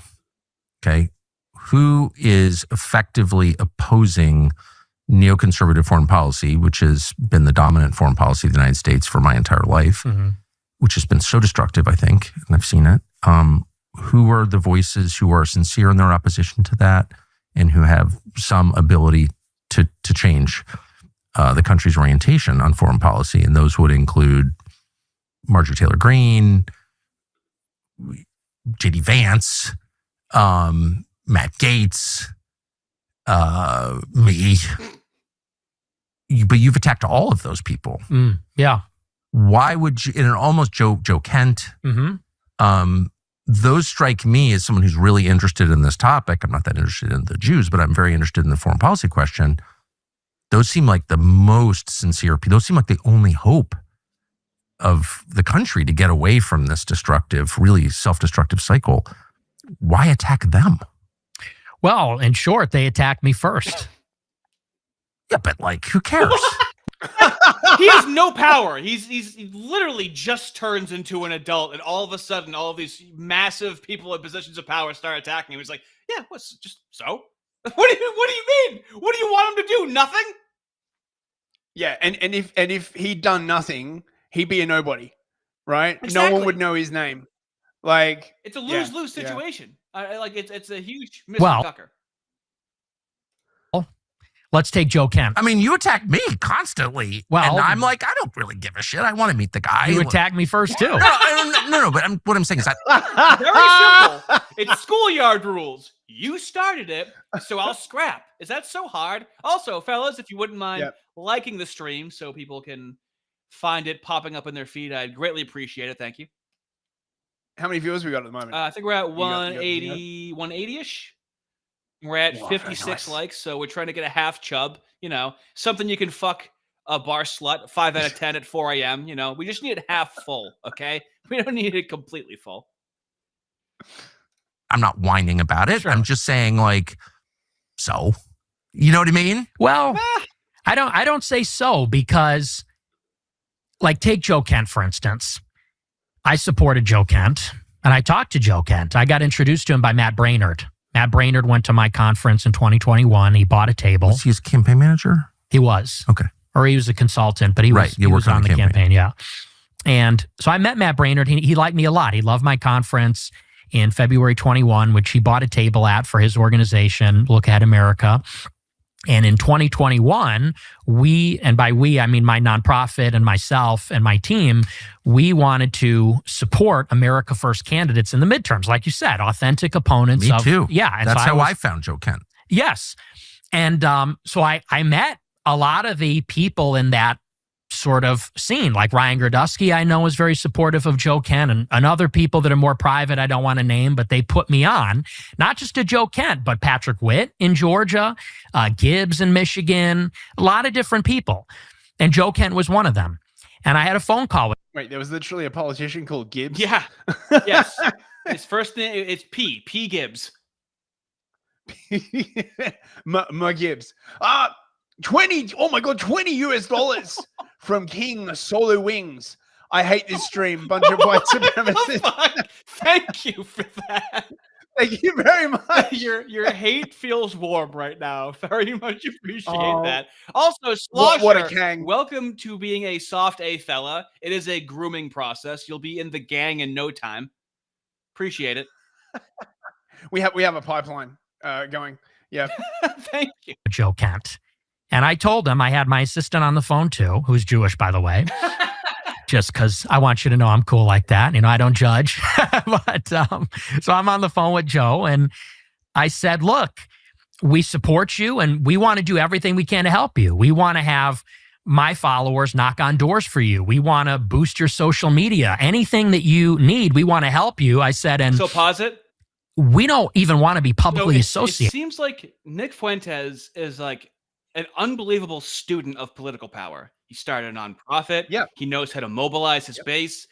He's growing his base. And when he grows people, he's not doing it like James Lindsay. He's being politically effective, which there's nothing more fucking kosher centrist hates than someone that's politically effective. He's utilizing the system. Everything he's doing is legal. So what are you going to do about it? Nothing. So shut the fuck up and get the fuck out of the way. It's so annoying to hear him kvetch all the time about it. That's what this is all about, right? They're just muddying the waters so that you won't be politically effective. So all this shit about like, oh, you know, whites shouldn't embrace identity politics, all this stuff, they just don't want you to be politically effective, because to be politically effective in a democracy means that you have to vote as a bloc. You have to have interests as a group, right? Like, because that's how fucking democracy works. Like, oh no, democracy is actually when like every single like individual has their own interests, and then like any organized minority like just completely fuck you over like again and again and again. Like, so retarded.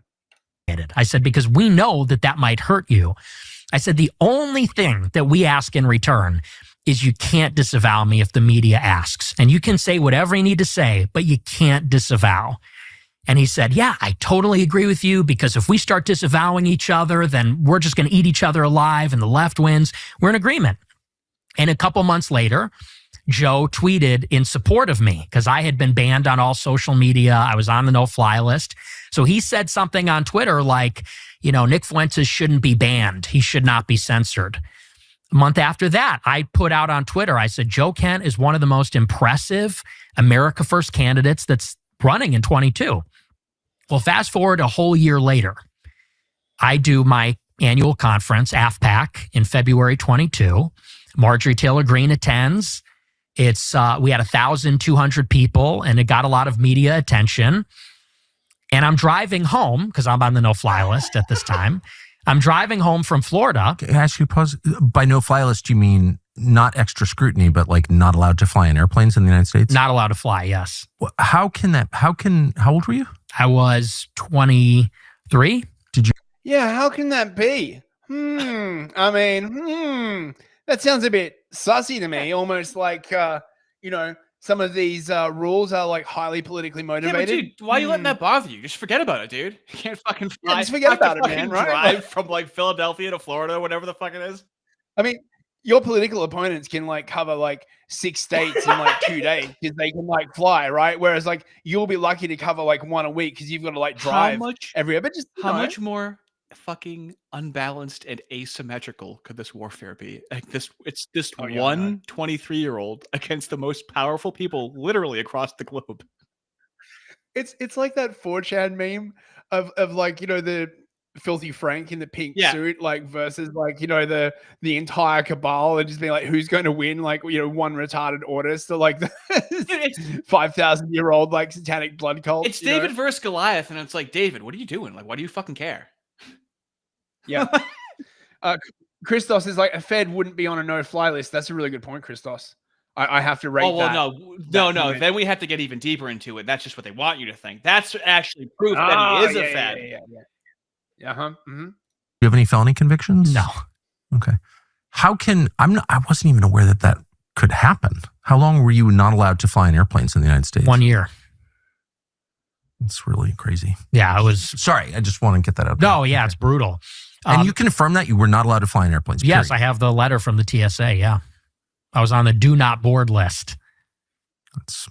Sorry to interrupt you. No, it's crazy. But so anyway, so I'm driving home from Florida after my conference, and I get people start texting me. Joe Kent is on Twitter, and he says, I condemn Nick Fuentes, especially his views on Israel. That's the tweet. And I text. He got the call. That's what I'm saying. He got the call, bro. But this is what we saw with what we are now calling the kosher centrists. Before the kosher centrists, it was woke liberals, woke centrists, because it was like, yeah, they're acting woke. So what's in between the left and the right? Well, what unifies both of them? The worst characteristics is the moose. So, yeah. I mean, it's just, they're like, oh, what do you mean? Like, he got the call. I bet they phoned him up and they're like, we're going to destroy your foundation. Just You'll like never that. work in this town again. And this is the thing. He actually had more to fear from Fuentes and the Groypers than he did from the Moose. Now that is power. Right there. There's actually I don't know if we've got this clip, but I was listening to the full interview today, and Fuentes was talking about when him and Kanye had dinner with Trump, right? And he was saying to Trump that one of the reasons why he respected Trump so much is that Trump basically said, if you don't select me in the primary to run on the Republican ticket, I will run as an independent and I will split the Republican vote and I will completely sink your party and you'll lose the election. He will, as the left says, shut it down. Yeah, and Fuentes is like, that's when I knew he was serious, right? That's when I knew he was, he was a real nigger, right? And well, that's that's how you play. But when Fuentes has admiration for someone, people don't understand, like, politically. Oh, he likes Trump. So, like, this is what the fucking kosher centrists think. If you like one thing about a person, then you like everything about him. They're constantly splitting. It's all or nothing. And it's like, it's very easy to understand what parts of Trump he liked. And it's very easy to understand what parts he doesn't like. It's, like, really easy to understand. Yeah. Yeah, but he understands the rules of the game. He understands power. This is why he's, like, such a threat, because you're not going to go up to him and be like, oh, maybe it would be better if you just, like, played ball. And he's like, no, I'm going to win. Fuck you. By going and being industrious, being white, being industrious, taking risks, high risk, high reward, and perseverance. Really, like, a lot. The only thing is he just doesn't have a wife and kids. Everything else, he has, like, all of these, like, really, like, Eurocentric nation building qualities about him. It's actually a bonus that he doesn't have a wife and kids, because vote all the time. No, they would have threatened them like 110%. Right. That's what they do. They lean on your family, they lean on your wife, they lean on your kids. And who can he trust as a woman too? You can't trust anybody. I mean, I was thinking about this today, right? Like, him not having a wife though is kind of a vulnerability. Like, if they can get, like, the perfect woman close to him, right? It could derail his thing. But he's so driven. I'm sure he does know that, right? Like, he knows how the game is played, right? I think that's one of the reasons why he's such a loner and stuff, because it's not like he couldn't find a girlfriend. It's just that you'd never know, like, who was controlling them. You'd never, like, know whether you're going to be photographed. You never know, like, if there was going to be a scandal. You'd never know any of these things by just being himself. It's, he's. I mean, from an early age, he was secretly recorded, and it was used by Cass something is her name, who worked for the Daily Wire when he was like 18. She secretly recorded him and released it when he was 18. So, like, this has happened to him, like. Nothing new has happened to him in 10 years. Everything that could happen to a person has happened to him in the last decade, which is why he's, like, now, like, cut from stone, so ready to move forward. And, just when you're young too, I mean, think of what you were doing at 18 or 23. To fucking grade him on that. Then you also have global Jewry attacking you on top of hormones and trying to figure out who you are. But this also gave him a purpose. Absolutely. Right? Like, this happening to him so young. He's like, I've got a purpose now. Fuck you. I'm going to get you guys. Like, I mean, I think it's Machiavelli who said that I'm paraphrasing here, but if you're going to, like, screw someone over, you better do it big. Finish the job. If you just screw them over a little bit and you don't cripple them entirely, they will come back after you. Yeah. I think it is better to do your enemy a major injury than a minor injury, because and they didn't do it. They tried. To Joe, and I said, seriously? And he texts me back and he says, we win by addition, not subtraction. I go, well, you just subtracted me out of the movement. I said, because I don't support you anymore. He goes back for seconds. He goes on Twitter and says, Nick Fuentes and his focus on race and religion does not fit with my message of inclusive populism. Inclusive populism. That doesn't sound like authentic America first. That sounds like bullshit to me. And I don't know. I know he's your friend, but I don't know him that well. And I'm not on the team. Do you love how, like, what country in the world, what demographic of people focus on race and religion as a part of their millennia of identity? This is the ask right now. We just want to be able to do what the moos do. If you want peace, then just let us do that. Instead of calling us hateful for doing what every other fucking demographic does. No, absolutely not. Because numerically, we've got the numbers. So no, you're not allowed, right? Like, they are allowed to be a cohesive group with ethnic interests and all this kind of other stuff. You are supposed to fragment into like a million factions that fight with each other, like, you know, until you get down to the smallest faction, which is basically actually, you're an individual. Well, yes, and this is where they work with Marxists, who are also mooish, where then they blame all of this on capitalism because they took away the culture from white Americans. They took away religion, or at least very much demonized it and did not put it in popular culture. And so people replace it with material, replace it with materials, and they go, look at, that's capitalism. So they hit you twice with it. They take it away, and then all they give you is just goodies and snacks and conveniences, and go, see what capitalism's doing to you. It's like, well, I wonder where my group went. I learned this being in the Proud Boys, where it was like, wow, we're not a pro-white group necessarily, but of course we're all white because white guys can't have a group. Yeah. I had this realization. Of course we're all white.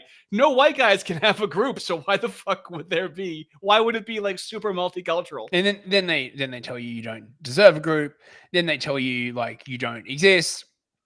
Then they tell you like it's all your fault, right? Like it's just like every single trick in the book to avoid the emergence of any kind of ethnic white block. Oh my God, white identity, right? Like look at the ADL, right? Like, you could argue that the sole purpose of the ADL was just to prevent someone like Fuentes, right?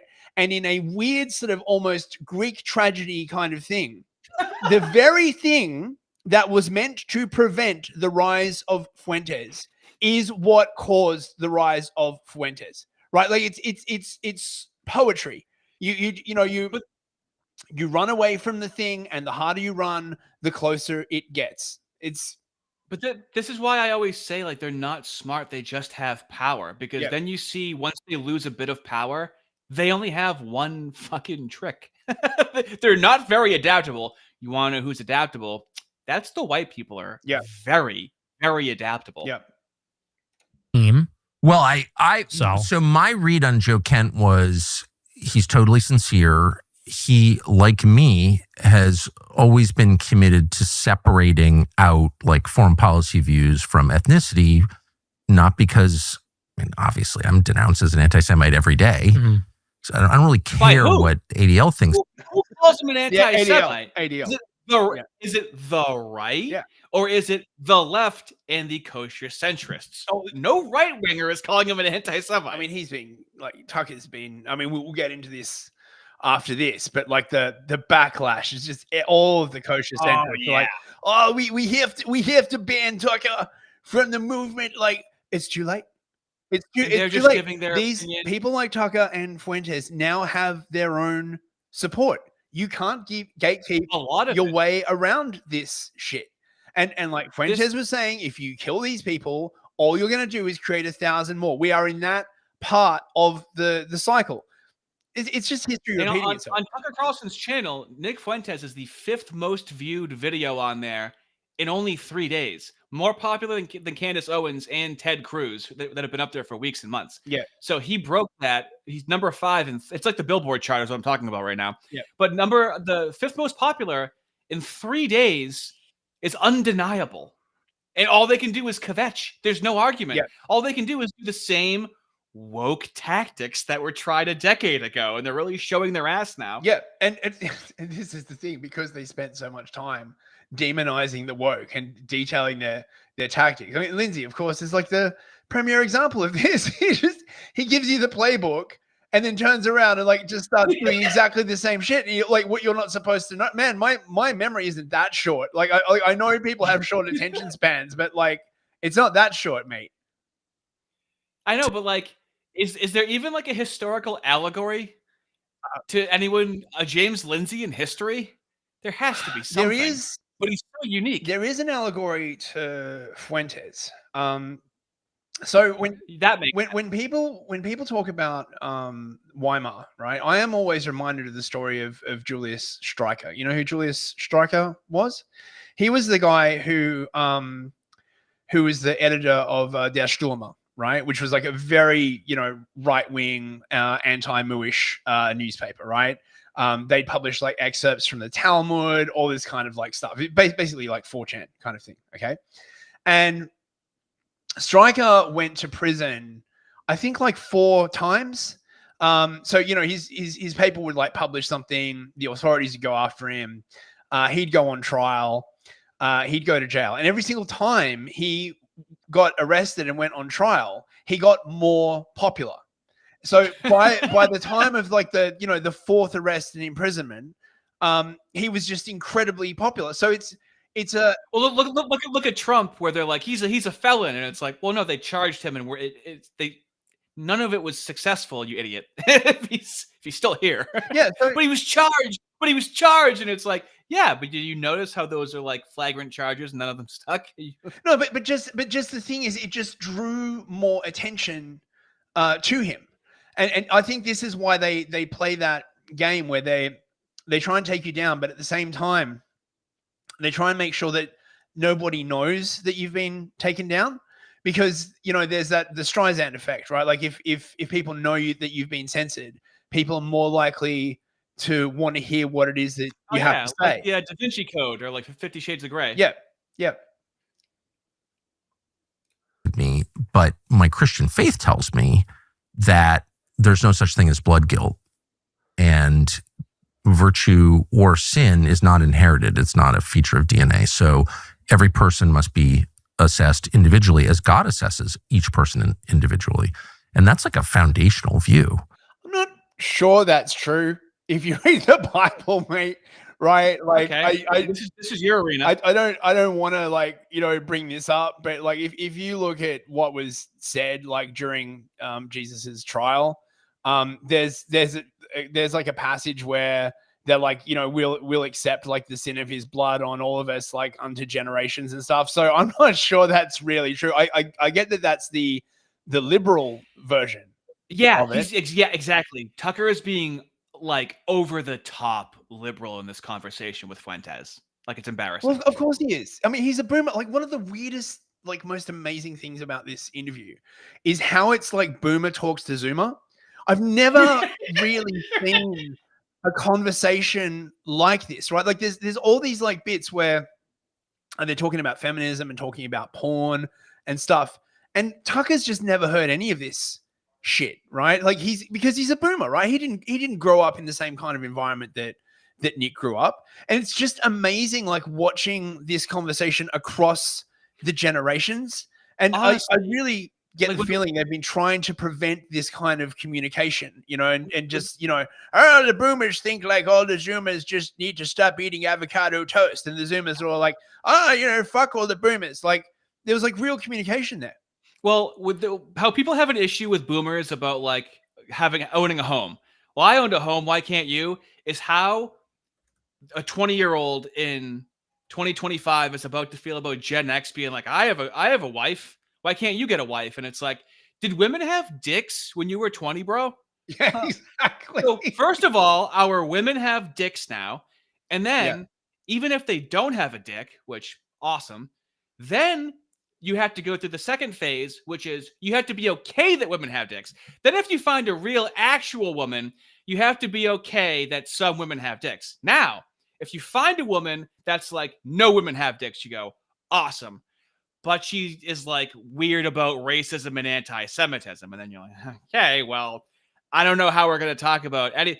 There's so many like feminist barriers that this generation, like it's been in the schools generationally. It was probably just starting for Gen X. So that was like, they could easily like hand wave it away.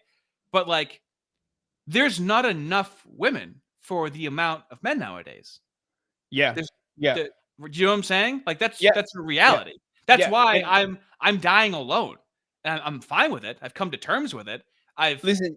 I've Don't underestimate like how quickly things can change. I don't man, want right? to. Like, Don't like no, desire no, no. it. And when it comes to women, especially, right? Like, women are creatures of the herd, and whoever takes command of the herd, right, will influence the attitudes of women. It's just that the leadership of the herd has for a long time been controlled by Hollywood and New York, and and sort of being directed into very frivolous things. Right, this is one of the things that people capitalism, right? Like, what they mean is they've just gotten all of the women to pursue like these highly damaging frivolous ideas. If the tide changes and it becomes high status to be conservative, I mean, man, look what happened with Mustache Man. Right, the women were all on board. Like, once it, like, no, the women can change. You like, have to compare me to Mustache Man to make this. Is this No. the only way I'm going to understand it? what I'm saying is that mass movements, when they occur, women will get on board. It's a mistake to think that as a group they are self-directed. I don't mean to be like, oh, women. I'm just saying, right? Like, women are even more of a herd mentality than men, and men are already enough of a herd mentality as it is. Oh my God, Colin Christensen for $50 US, crikey, mate. Oh, that's gonna get me so many matzo balls. Thank you so much. Also, make sure you have it in pennies. I like to pick them up off the ground. Massively off topic, but have you guys also been getting a ton of John Brown posts on your socials? Don't mean to derail the stream, but I feel like someone is trying to turn him into a meme, kind of like how WW2GIs are somehow Antifa now. Thoughts? Yeah, I mean, I've seen a few of them. A little bit, but yeah, mainly, honestly, there's been so much happening with the moves and James Lindsay that everything else is the secondary thought. So you could be onto something that I'll have to investigate. No, it was for a while, like a while back, but now my entire feed is just the kosher centrists kvetching about Tucker and Fuentes. It knows what I want. Yeah, I guess it does. Every time I go to my For You tab, I kind of like open it like just with dread, because I don't know, like Twitter just seems to know like what pisses me off. So yeah, thank you very, very much for the super chat. Thank you very much, Colin dude. Christensen. Very I much really appreciate that, mate. That's awesome. We eating tonight. We are eating tonight, bro. The candy. So I always thought it's great to criticize and it's question like our relationship with Israel, because it's insane and it hurts us. We get nothing out of it. I completely agree with you there. But the second you're like, well, actually, it's the Jews. First of all, it's against my Christian faith. Like, I just don't believe that, and I never will, period. And second, then it becomes a way to discredit. That's when I was like, this guy's a Fed. Mm-hmm. I was totally convinced you were a Fed, because I was like, here he's bear hugging like the one sincere guy who lost his wife in Syria thanks to the fucking crazy wars, neocon wars. And he's discredited. He's doing the David Duke. Like, David Duke would always, every time I rolled out a new show, he would issue an endorsement of the show. I've never met the guy. What's that? Well, it's the Feds. Obviously, he's trying to destroy me by association. Whatever. You see the point? Yeah, but how does that even make any sense? Like, obviously, a far right racist in a two-party system is going to align with Tucker Carlson, who's calling out mass immigration and changing demographics in the country. Like, what the fuck? No. Look, Tucker is talking about like a real thing they do, which is kind of like Fed jacketing, where you've got a pet extremist and you do that guilt by association thing by getting them to say like, Herder, I like really like. I don't need the Feds to fucking do that, dude. They do it anyways nowadays. Yeah. I just think that's just ridiculous that like likening, so we've deemed you to be an extremist, so now whatever you're doing is intentional to do something against us. It takes all autonomy away from their target. So let me ask you this. So if I'm supporting Joe Kent, I'm David Duke bear hugging. if I attack Joe Kent, I'm attacking the only sincere America First voices. I get it. I mean, I do get it, and I just want to say I love Joe Kent. Okay, he pissed you off. It's in a campaign. He's got 19 consultants. This kid's a Nazi. Be careful of him. Like, I don't know. Let it go. Well, and I totally agree. Just let it go. It's a Nazi. Just let it go. Like, how tone deaf is that? What resources did Nick Fuentes have when he's being attacked by these political veterans, by the way? Yeah. I mean, this makes me wonder whether, they're like I was saying, like they're trying to bring Nick inside the tent, basically. But then again, right, like, Tucker's a boomer. Okay, so his conception of how politics works, right, was formed by, like, the 1980s. Okay. Right, like it was a very, very different playing field back then. Agree with you, by the way, and that's why I don't take it personally at all. Like, and I like you. I've said very positive things about you on my show as well. I don't care, and I know, but I mean to say that my goal is America first. Right. It's not about me. It's not about my personality. It's about winning for America. And by winning, I mean we want to see our vision realized. But with Joe, for me, it was very specific that he said inclusive populism. Right. And I really didn't like that because to me, there were a lot of similar phrases at this time, multiracial, working class, populism, this kind of stuff. And I said, on some level, we do need to be exclusive. I don't want to forget 2017 and 2016 and before COVID because it was a different time. Yep. It's 10 years. So, I mean, it's like the difference between like how the 80s were and how the 90s were. It was not good. That was the beginning of the hard times that made weak men because I tried to join the Proud Boys. I tried to find any sort of camaraderie or anything like that. And it was just demonized everywhere. You had to like go underground to hang out and shoot the shit with the fellas, dude. It was tough times. So it's important to make that distinction when he's talking about how things were different. We couldn't have these conversations online in 2017 in public on YouTube. Yep. Christos for £2. If you liked the stream, you are a Fed. Let's increase the Fedlas. Let's swarm ourselves with Feds right now. I like the stream. Thank you very much. Thank you. Fedlas. The Fedlas. Inclusive, not inclusive. We do need to be right-wing. We do need to be Christian. We do, on some level, need to be pro-white. Not to the exclusion of everybody else, but recognizing that white people have a spiritage here as Americans. And so the reason I opposed him in 22 was not because I was mad, but it was to say America First cannot backslide into this kind of inclusive populism message, which I perceive to be more like GOP slop. And I'll tell you, when he ran again in 24, I did not oppose him. I did not oppose him. And I would have supported him if he had reached out or something like that. Because for me, it was very political and professional. I wanted to impose a cost. If you disavow someone because they criticize Israel, if you disavow... This is just political fair game. Yep. If you don't do this, there needs to be a cost, not physical violence. Now, the cost for him is fucking reputation and actual physical violence. That was the cost for him. The cost he's talking about is he has a base. I am going to take people away from you.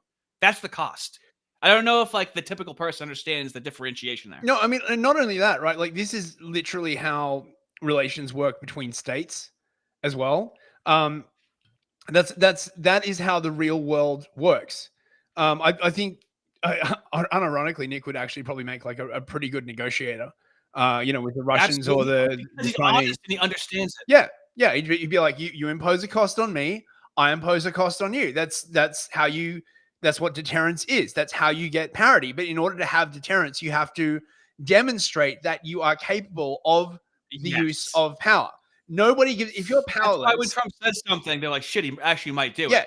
Or his deterrence might be just him saying it in the news. Yeah. Well, that's my point. Once you have demonstrated that you have power, you can sort of display deterrence, utilize deterrence by just saying you will do the thing, right? So like once Russia and America both have nuclear weapons and they've demonstrated that they can use nuclear weapons, then just saying that they will use them, that is deterrence. You see what I'm getting at? Yeah. So like, no, this is how the game is played. And the kosher centrists, they hate this because they can't come along and just be like, oh, you know, to be Christian is to just be harmless. Oh, you're a Christian. Maybe you should just like lie down and let like everyone like drive over your face and like take Over and everything over you again. have, right? Like abduct your That's family. what being a Christian really means, is you just fucking roll over and take it. That's the liberal Christianity that Tucker is emanating right now. Yeah. Yeah. And I disavow it. That's not Christianity like at all. That's Judeo-Christianity, and it's bloody terrible. Yeah. Disavow someone for talking about white people and Christianity.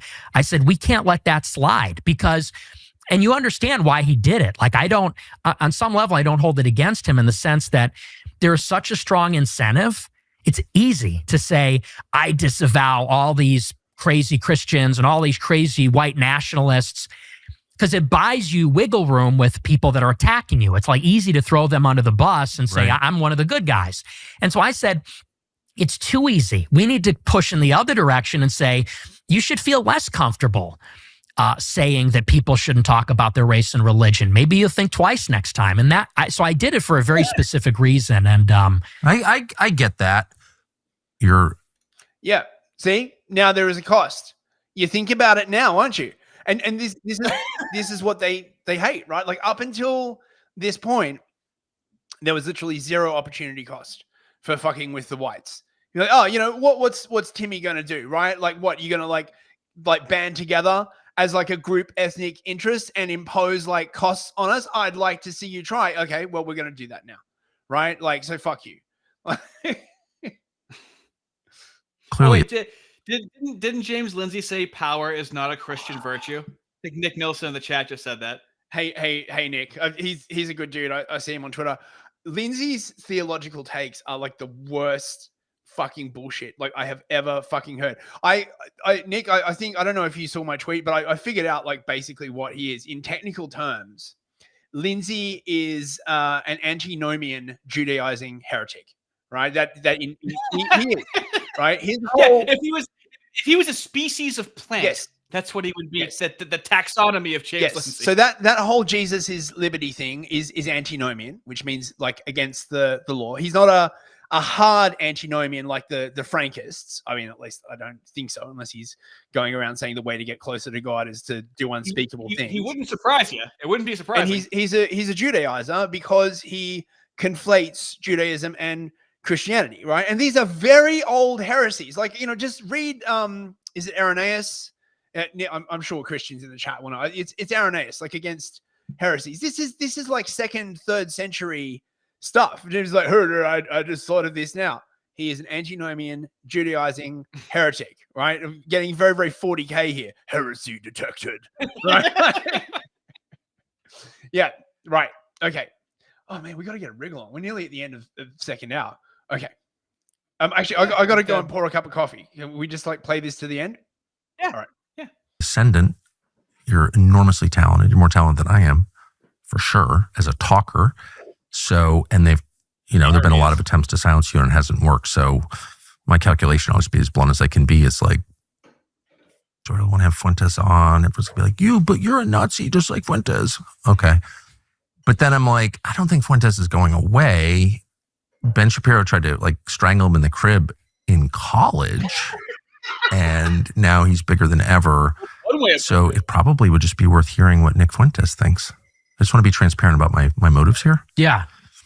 So those are my motives. Let me ask you, I referred earlier to the assassination attempt against you, and it's very fashionable, among like the permanent victim class, like every, BLM leader was, they're trying to kill me, or Seth, whatever, from the Babylon Bee, people are trying to kill me, and people use threats against them, which are like daily for a lot of us, as a way to kind of make themselves unassailable or immune from criticism. Yeah, I mean, who is it who does that? I can't think of any group that would like deploy that as a general tactic or anything. Can you, Hardy? Dude, honestly, the new target is really going to be like Babylon Bee people. Oh yeah, like they are really under my skin. The next video I'm going to do, which I'm probably going to start tonight, is Dave Smith, oh my God, violated Seth Dillon on Piers Morgan. Oh, I haven't watched that. I haven't watched that. I gotta It's see that. fucking excruciating, dude. If we have time, I'll show a clip on here to not spoil too much. But Seth Dillon does just the effeminate thing if he's like, no, I'm not saying that you can't talk. No, of course he can have money. It's freedom of speech. Of course he can do that. I'm just saying maybe he should have done a better job. And Dave Smith goes, oh, okay, dude, if you're all for debate and everything and free speech, instead of complaining and pissing and moaning like a little fucking pathetic pussy that Tucker Carlson didn't do it to your liking, why don't you fucking talk to Nick Fuentes? You want to know what Seth Dillon said? Seth Dillon fucking goes, they just get destroyed. Like every response is just corporate fucking political corporatism. Every fucking response, pathetic. Oh my God, and he splits. Some of the fellas here will remember from my Tim Pool video with Adam Conover, where I'm like, dude, the left, like, it's like it's a very cluster B driven personality because everything's either all good or all bad, and Seth Dillon does the good bad thing over and over again, dude. It is just the overlap is. It's hell. It's the same. It's Groundhog's Day. It's Bill Murray and Groundhog's Day. Don't you wake up every day sometimes and feel like the same shit's happening over and over again? Yeah. Right, we got 20 seconds left. Let's get on. And then we gotta see the squealing reaction. Yeah, oh my dude, God, I've got like about another like 20 tabs open. You can take your time with it too. That's your time. Or to attack their enemies. Your words inspired violence. He's so daffy. What is stochastic terror? I can't even pronounce it. You know, it's like some academic term, whatever. But you had a real assassination attempt, like an actual one, which got no publicity that I recall. What happened? I love that. So the whole time he's like, dude, forget about it. Just let it go. Why don't even say anything? And then he almost just died and no one covered it. He was almost murdered in his own home and nobody even covered it. It's like, well, Tucker, are you connecting any of the fucking dots yet? Did you listen to like the rest of it? He does talk about the thing. Now we're not going to cover the woke centrist backlash. This was from Intoprian. I got to say, this made me laugh. Right, like. Absolutely. No problems with that. Hilarious. Unintentionally, but still hilarious. So, after... this guy's got me blocked. This guy's had me blocked for so long, he may have blocked me before I was even fucking born. After the horrible woke right development that was racist and anti-Semite Tucker Carlson platforming the worst person on earth, Nick Fuentes, and making him seem like a human instead of the walking pile of excrement that we absolutely know that he was. The woke centrist call went out. They gathered together in the kosher centrist cave and had a bit of a powwow, spreading out on Twitter to fight back for the good of all that is kosher. They have clear and present messaging discipline. Like, you guys are all sounding the exact same. Holy shit, mate! That's hard on my voice. I'm still my voice is still recovering. It's like the bot. I'm Botman. Shabbat shalom, man. So this guy, I don't know, like Judeo-Christian, right? He's a Christian conservative. Wait, what could? See, atheists don't understand this sometimes. It's like, that's a Christian conservative and you don't like that guy. So like, what's the issue? Why don't you like that guy? He's like just like you, right? Right, but this in this small tweet like basically sums up like sort of the entire game plan, right? So they're like, we're gonna, we are the real conservatives, obviously. By which they basically mean love for Israel is sort of the most essential part of conservatism. You can't be a conservative if you don't support Israel. Really? Do you have any receipts for that? Yeah, I mean, you would think there would be other parts of conservatism apart from just your love for the nation of Israel, right? Like, I know this is like a crazy serving another country idea, right? Like, maybe like love for your country and love for your people and no. Here's the thing though. Here's the thing. I do want to conserve Israel, okay? Now what I want to conserve is their immigration policy. Atheists and gays can't get married there. Did you know that? You can't get married if you're an atheist there. They'll honor marriages from different countries, but you cannot be their marriage is not done through the state. It's only done religiously. Huh. No shit. Can we have any of those things? I did not know that. Can we have any of they'll honor James Lindsay's marriage there, but he wouldn't be able to get married there unless he was a part of a certain religion or So religions. you have to call out Nick Fuentes, or use the conservatism. You're a spineless grifter that's in it for fame and wealth, nothing more. I mean, to be perfectly fair, I mean, he's right about us, Artie. I'm actually thinking of buying a third private island, and I'll soon be going on tour. I mean, mate, the fame and the wealth. It's just amazing. Quite frankly, but this is emotionally underdeveloped behavior. Yeah. This is thinking that you know exactly what's going on in a person's head. When James Lindsay does something, we go, what is he thinking? Is he thinking this? Is he thinking this? These people think they have a pipeline into the brains of the people that they don't like, which is like middle school, dude. It's so juvenile. This is so extraordinarily simple. Nazism is evil. Nazi propagandists are evil. Evil people that are openly evil are, you guessed it, evil.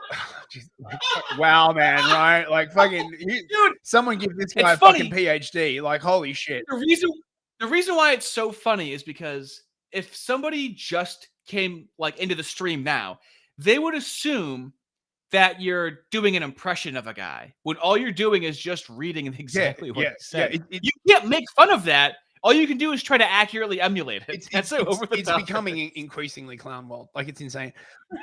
This is so very clear. Any mainstream conservative that is going far out of their way to avoid confronting this issue is bringing shame on themselves, right? Moralizing. That's how you know you're dealing with the moose. All they have is to try and make you feel guilty, make you feel bad. They don't feel guilty about anything.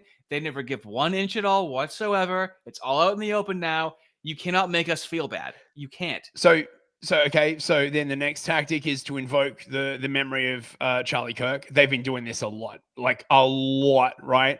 Charlie Kirk would have wanted you to agree with what I'm saying. Well, why don't you fucking ask him? Oh, you can't. He's dead, right? Who killed him? Oh, that's right. Right? They're not trying to drive a wedge in the right at all, and that wedge isn't obviously Israel. It's pathetic. It's kindergarten-like. The wedge is already there, right? And I don't have the links up, okay? But if you scroll back on my timeline, or search for some keywords, you can find where I'm tweeting about this. And the assumption from these people is that their ideas are overwhelmingly popular and that people like Fuentes and Tucker are just a fringe. But there's very little data backing this up. Right? And as a political scientist, this irks me. These are the truth people, right? They love the truth. Because usually, right, the way you do this is when you make statements about which opinions are popular or unpopular in a political group, you do this on the back of surveys, okay, right? There's been, right? But now no one's doing surveys. They're just asserting stuff without any evidence. And I am pretty sure the reason why this is because the polls are in fact telling them that their position sucks ass and that tons more people agree with Tucker and Fuentes than the other side. Twitter bears this out. They're always Twitter isn't real life, but it is, right? When it comes to 100%. Politics, Twitter is what moves it. Sorry, man. You were saying? No. If it wasn't, then they wouldn't have banned Trump. The most powerful person in the world, a private company, some fucking snot-nosed, blue-haired fucking pussy could just ban him. Yeah, if Twitter doesn't matter, why did they ban Trump? And Nick Fuentes. And why did a billionaire have to buy Twitter to bring people back? Yep. Well, Twitter doesn't matter. They only fucking say that when they're losing, obviously, right? Oh, yeah. This is not the conservative movement that Charlie Kirk died fighting for. I am not embracing this. I am not unifying with this. Yeah, all right, fuck off. I am not accepting this. No one cares. Movements don't die when their enemies attack them. They die when they sell their soul. Yeah, who are they? Who exactly are they selling their soul to? This feels like one of those crossroads moments. If we don't take it seriously, we deserve to lose. So this is the other thing they've basically been saying a lot, right? That if if the coaches principles do not reject Fuentes and Tucker, they are going to lose the next election in 2028. Now, not only is 3 years a fucking long time in politics, particularly with like how volatile everything is, it's impossible to make that fucking...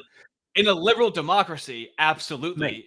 Under a dictatorship, they can actually get things like done. okay, it would be one thing if they were making these assertions, right, and they were following it up with like a bunch of like data, right, and they'll be like, according to this Politico poll and this Rasmussen poll and and like going back a few years, and you like chart like a trend line, and you'd be like, based upon this, right, like it is my prediction that, but they're not. They're just hysterically asserting that if you don't support the kosher centrists, then the left will attack and take everything. The left is going to like... But the left actually has power when they attack. Yeah.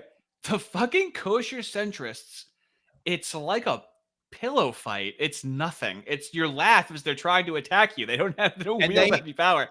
They're just annoying, and so they get made fun of. And true or false, James Lindsay thinks he's Wimplo from Kung Pao. He thinks the more he's made fun of and the more he's attacked, the more correct he is. He has gone on record saying this several times in the past 6 months. Now, this is what I was talking about before.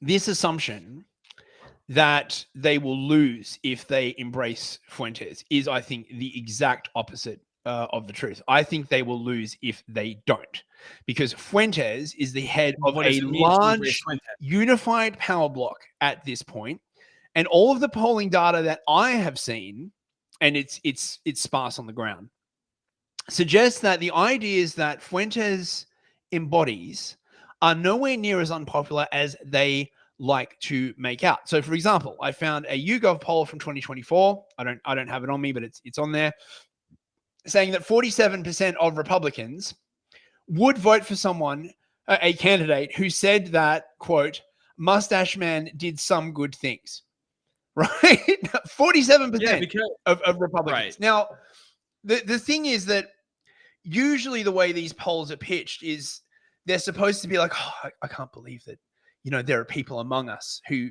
think this, right? Demoralizing. 47%, right? Like those kinds of numbers, right, are when, if you're a political strategist, you turn around and you start being like, okay, that's an underserved demographic right there, right? Like that is a group of people awaiting representation. How could we appeal to this demographic? Now they don't want that, obviously, right? Because they're caught up in this illusion that we are the kosher centrists. They're losing, right? And again, you see this on Twitter. They are just getting fucking destroyed, and they can't fucking hack it. Like, they're so used to just assuming they have the numbers, but they don't have the numbers. And the reason they don't have the numbers is because they failed the first fucking rule of democracy, which is that you have to represent and address the grievances of your base. Right. And what they've done for like ages is they have basically said white Christians get no representation. You get nothing.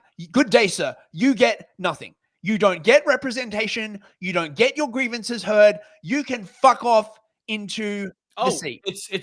It's beyond that. You're a racist. You're a Nazi. You're demonized. You're ostracized. The mere accusation gets you to lose your job, your friend group. I mean, that instills fear and anxiety into a person constantly every day, especially when they spent the last 15 to 20 years of it not being like that. It changed very quickly. Yeah, but I distinctly remember. But my point is, all of those things that you just described are what actually forces people together into a cohesive voting bloc, right? It is the recognition of similar interests, those similar interests not being met, right? So they have just failed the game of democracy, all right?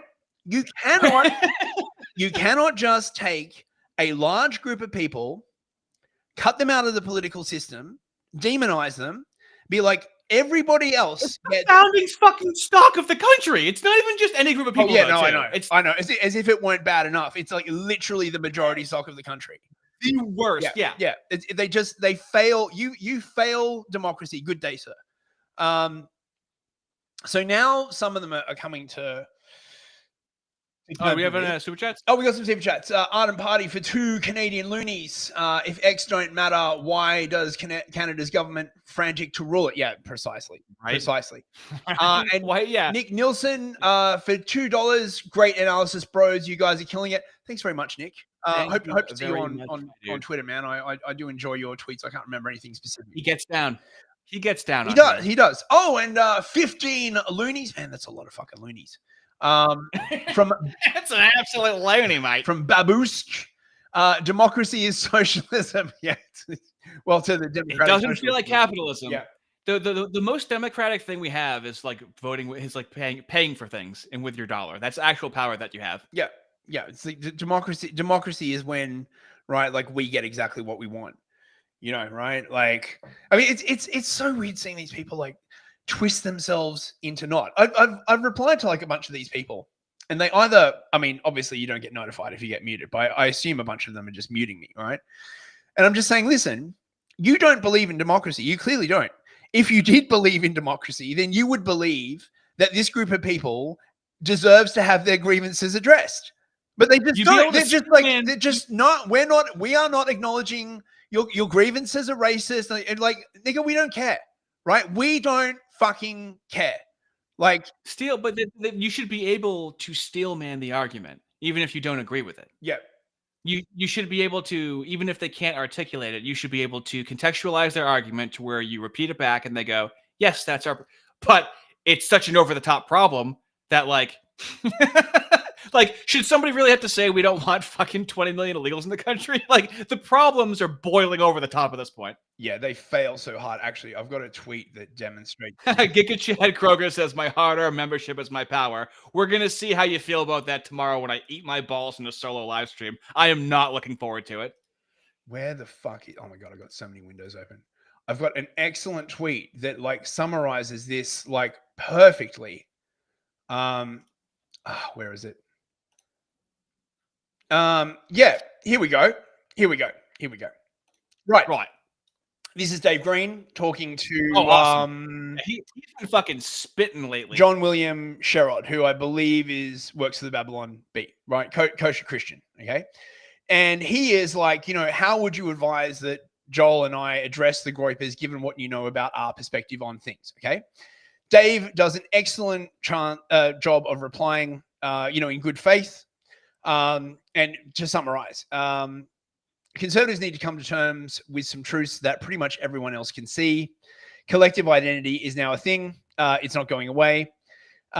People who are white and Christian are broadly denied any legitimate collective identity. Subsequently, you know, they're being replaced. All attempts to address these conditions are suppressed and redirected towards either constitutional proceduralism or appeals to other groups' well-being, Zionism, or civil rights. He's bang on. Wow. Right? Like, wow. Fucking Dave Green, what a fucking Uber Chad, right? He says this so fucking well. 4, almost all other groups can see these circumstances directly feed into the total dispossession of the European Christian populations of the West. Yet every time someone centers this question, the conservatives shoot it down. Nick succeeded because he pointed all of this out. You can only defeat Nick by addressing, not minimizing, scoffing, or obfuscating these issues, right? Okay, so perfect. So Perfect, I mean, right? any person of, I don't know, 102 IQ can hear that and go, huh. Now, here's the issue. If you have to tell that to someone, you're fucked. That's like saying to someone that you shouldn't. And just how do you think this guy responded, right?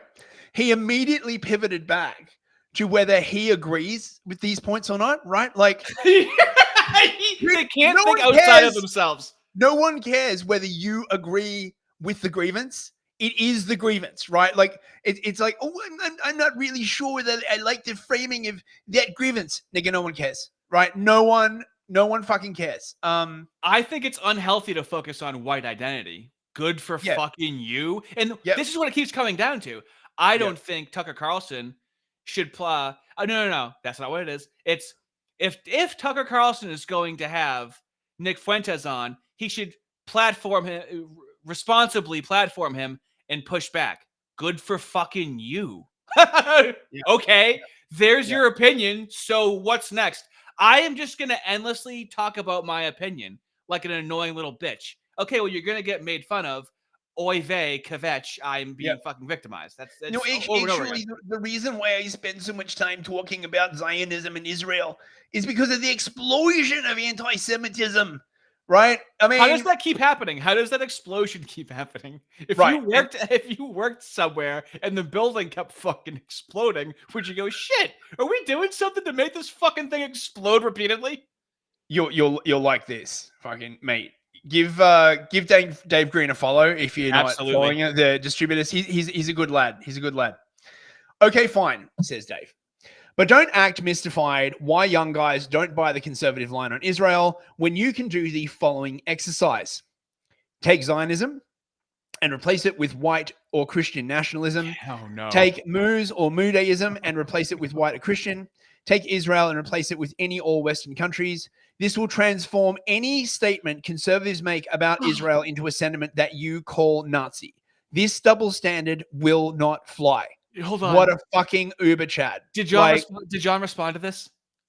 I didn't. I was. I only found. Did John? No. Okay. Don't show me. Oh, don't yeah, show me. he did. Don't show me yet. Don't show me yet. Scroll up. I don't want to see it yet. Scroll. No. Okay. Let me take this in because this is what I've been saying for years now. I've had the exact same feeling, and the issue is this double standard. And I keep saying it in different words where we want what they have. Okay. We want ethno-religious, racial privileges that they have. Now they have a homeland. Okay. Now obviously America is different. It's not going to look exactly like that, but even small elements of it, when we go to have the first stream we did was a white only society. And the fucking Jews came in to go, why aren't you fighting blacks and gays? Why aren't there any blacks living here? This is another show. It's exactly what they fucking, that's not even exaggerating. That's exactly what they fucking did. Yeah. Okay. So, and he said it perfectly. And I can never talk to these people. They never respond to me. There's no communication at all. I always really want to know what they could possibly say to this. So I'm really... Okay, so before we do the reply, Colin Christensen for $5. Insert favorite slur here. Thank you very much, Colin. I will. I'm thinking of several right now, actually. No, I can say one. Are you ready? So I've been banned from social media for a long time now. Okay. I've been IP banned from Instagram and Facebook since 2018. I've always been allowed to say shit skin. That's not a slur, in case you guys didn't know. You can call him a shit skin, and there's nothing anyone can do about it. That one's never gotten me banned. Did you know that? Yeah, that's worse than the N-word to me. Yeah, way worse. Yeah. Yeah, so feel free, fellas, to use that and test it out at work, anywhere. No one cares.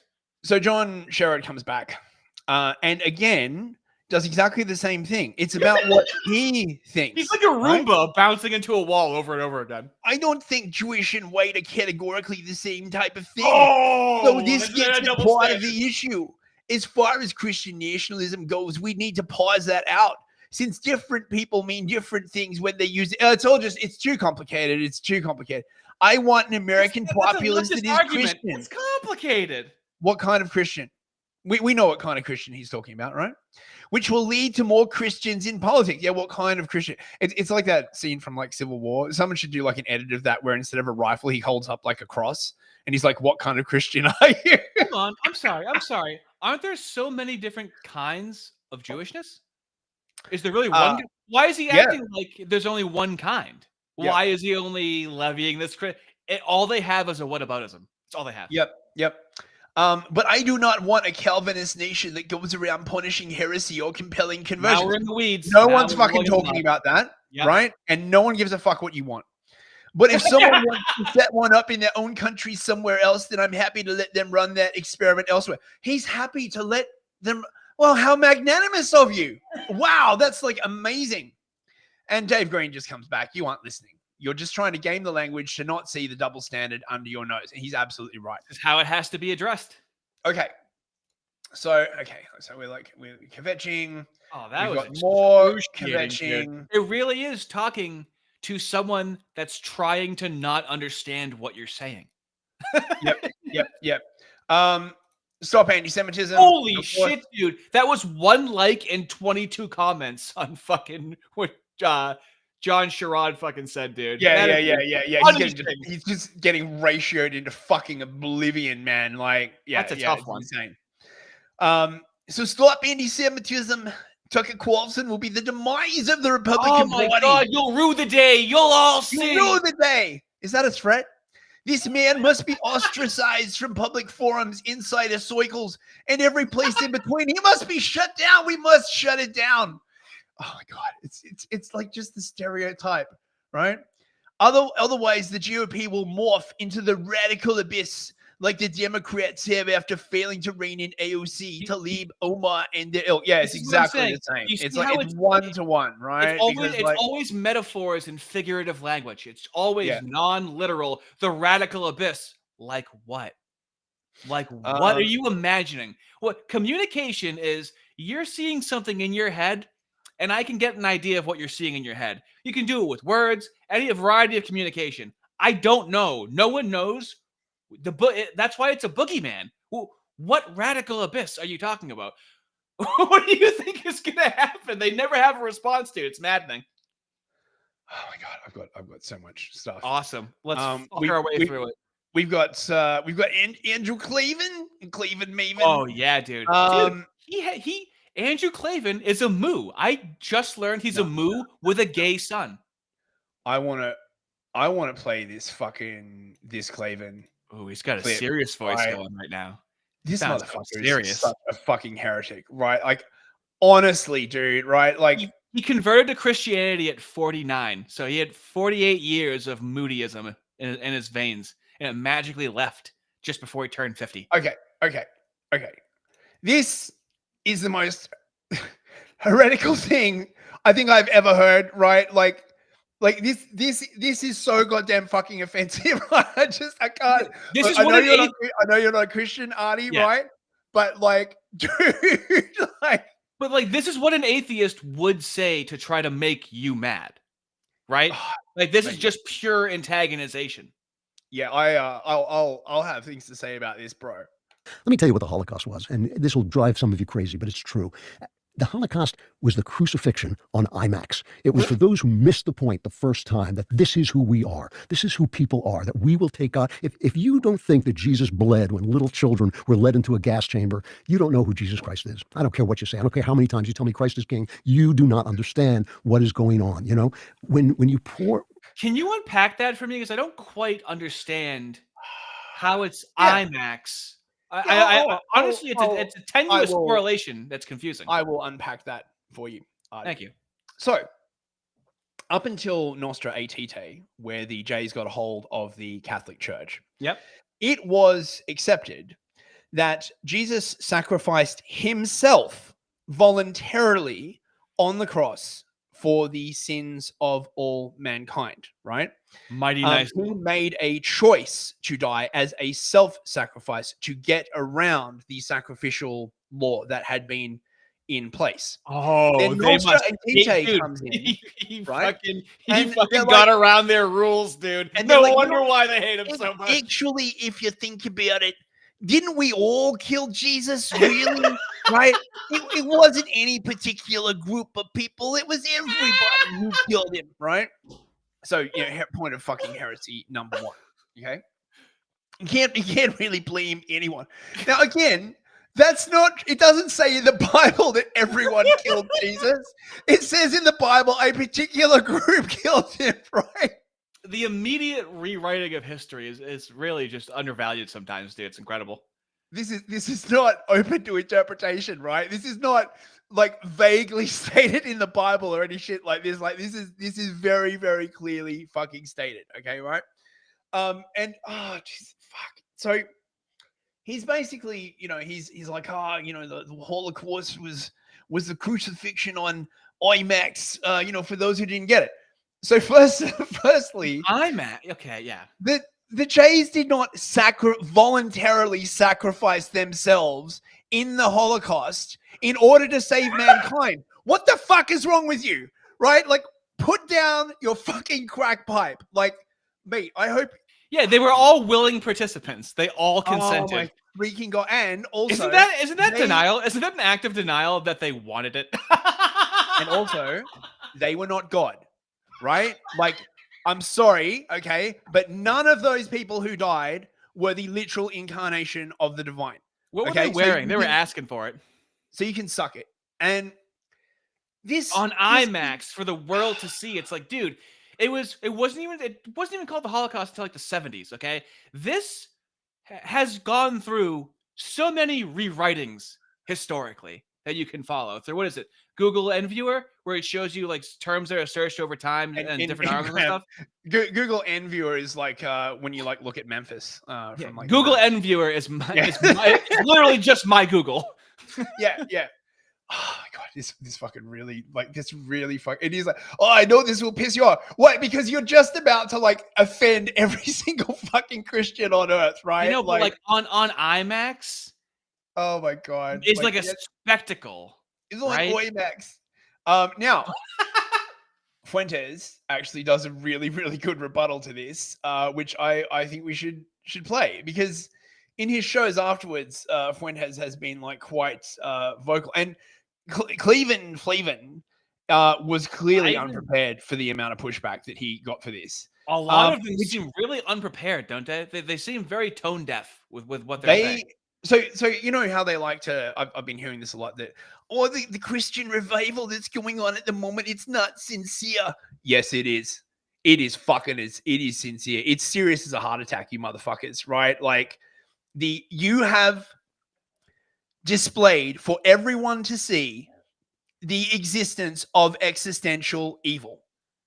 And what happens when you do that? People seek the protection of the existential good. That's what Christianity is. So it's no fucking surprise all of these people are returning to the church. Oh, dude, that's what you did. So the ortho bros saying that they're getting a fucking massive influx of people. Mate, I think Vince Black talked about how in Montana, I believe, they're like rapidly like opening a church. They're getting I don't know, clergymen, priests together to facilitate it. Like it's very rapidly growing. So we talk about a lot of doomer stuff, okay? There's a lot happening that you're not seeing in the country, across the country. Yeah, I mean, in the UK, like entire churches are flipping over. Church of England churches are flipping over to Orthodoxy because they just appointed a female archbishop, and they defaced the inside of Canterbury Cathedral. They got like a troon to design a bunch of graffiti. Oh, it's the most blasphemous shit I've ever seen. Like every single time, I feel like I've seen the most blasphemous thing. But it's one thing when like it's an unbeliever, like someone who isn't a Christian, right? Like they say blasphemy. Oh yeah, whatever. But when it's someone like who calls themselves a Christian going around doing this, right? It really cuts deeper, right? Because you're just like, dude, you're like, I'm not cool with that, right? Like if you just if I say something retarded, I'm an atheist. Like when we were talking earlier, and you were saying what I was saying was blasphemous, and it's like, yeah, I'm retarded. I don't know what I'm talking about, right? And then you said it was blasphemous. I'm like, oh shit, okay, yeah, but that's not. Look, you're not. The other problem is that they're always like basically saying you should follow this, right? They put themselves in like position of authority, and I hate that. So yes, it is happening. And Cleveland, Cleveland. Wait, have I got the? Yeah. Here's Cleveland. He's very. He had to actually like respond, right? Like he actually had to. Why would you do an apology, right? He includes fucking Douglas Murray. Oh, get that yeah, motherfucker away from you if you want to. Noted Christian Douglas Murray. Of course, right? Always like noted family man, Douglas Murray. What the fuck is wrong? Like, oh my God. Lest anyone be fooled by the cosplaying trads who take offense at my comparing the crucifixion to the Holocaust.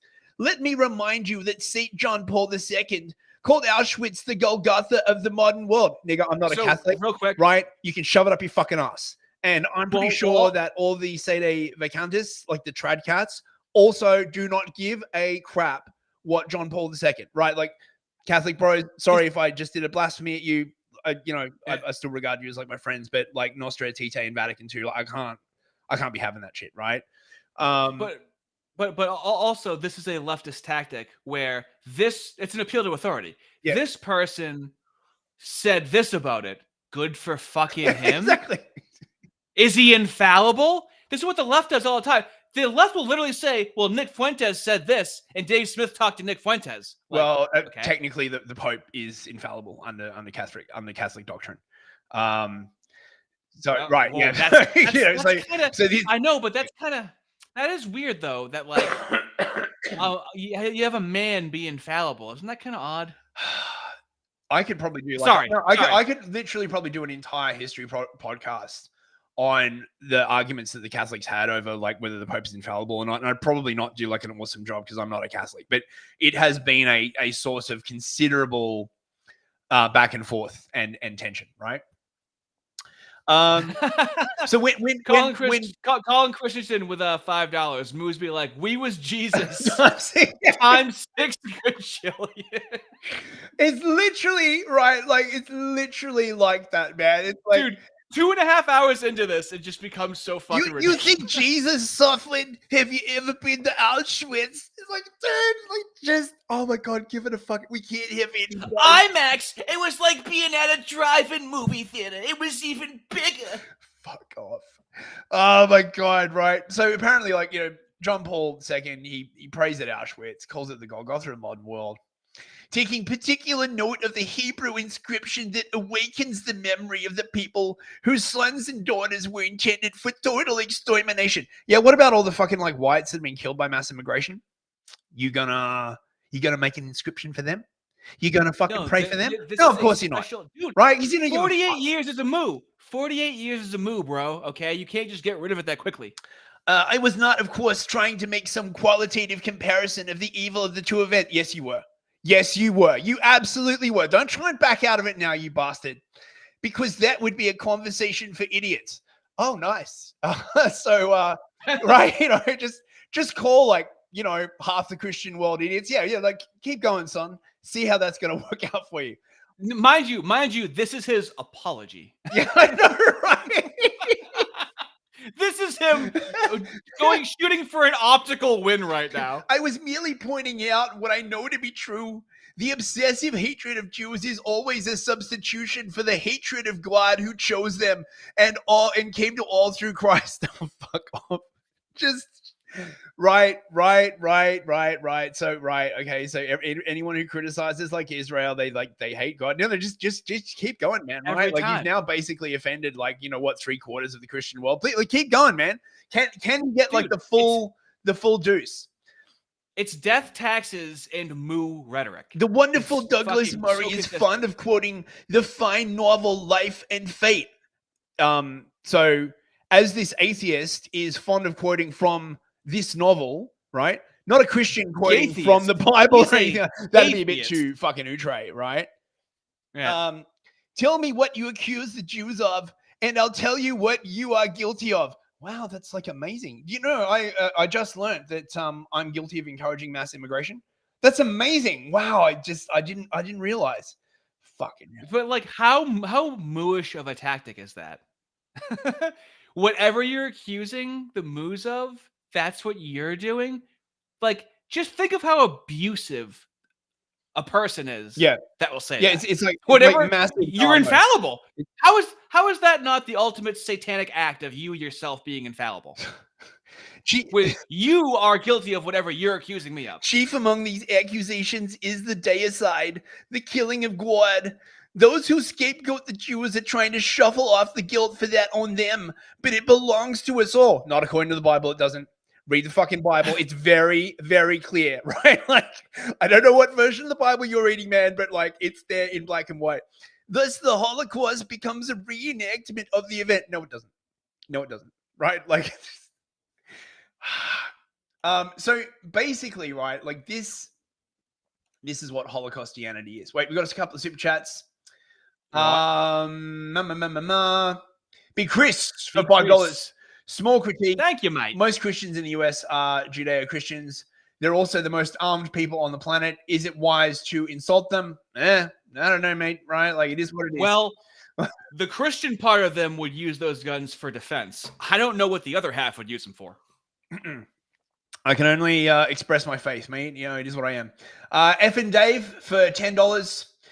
Fist, if you did a video explaining the ortho-cath schism, I would 100% watch. Just saying. Okay, thank you very much. Dude. Yeah. God damn you. Do a fistery. Oh, I am. No, fistery is coming, man. Right? Thank God. I was bloody sick this week. I was just, oh my God, I was so bloody sick. No. I've got the whole thing planned out. Gonna like do Europe. We're gonna start with like the Black Death. No, it'll be awesome. It'll be awesome. Fuck yeah. Deadpool Kid for 10. DPK.